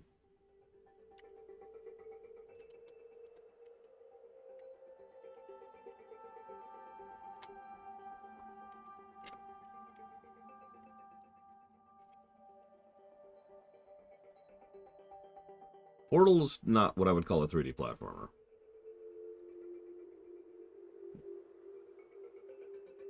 Also has a better story screen, though. What's the worst PS2 game I've covered? Well, funny you say that, Dark Eye. Because it's Mega Man X7. At a -23 story. Honestly, that's actually due for audit, consequently. It might go down. So let's see. -5 to story. That is 0.36 negatives per hour and a pretty bad ratio of 39%. Plus 17 gameplay. Honestly, way better than I thought it was going to be. That is 1.22 positives per hour, which is actually really good, and a 66.04% ratio, which is not, giving us our final golden number of... So where's the Spyros? Let's do a correct. Okay. So do you think this beat any of the Spyros? Let me just ask that real quick. The answer may surprise you. Spyro 1 got a 32.12. Spyro 3 got a 32.54. Ratchet and Clank 1 got... You already tell the range we're talking here. 22.88. But wait! Spyro 2 got a 7. You did it! You're better than Spyro 2. That's a remaster, too. I didn't like Spyro 2 very much. That was not a very good game.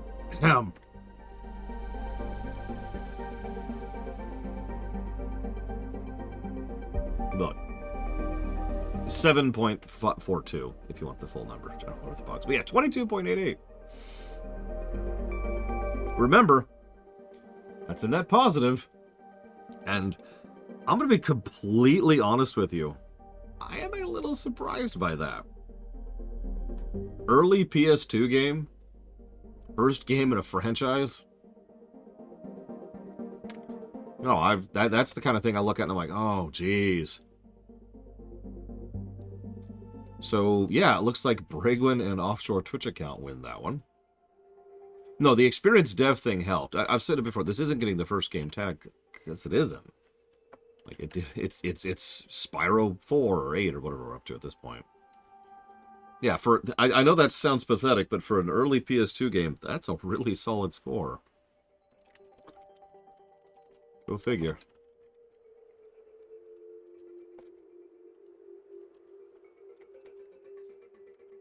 Don't play that. That's up to you guys, not me. So hang on. So Braglin's putting that towards Chance of Sinar.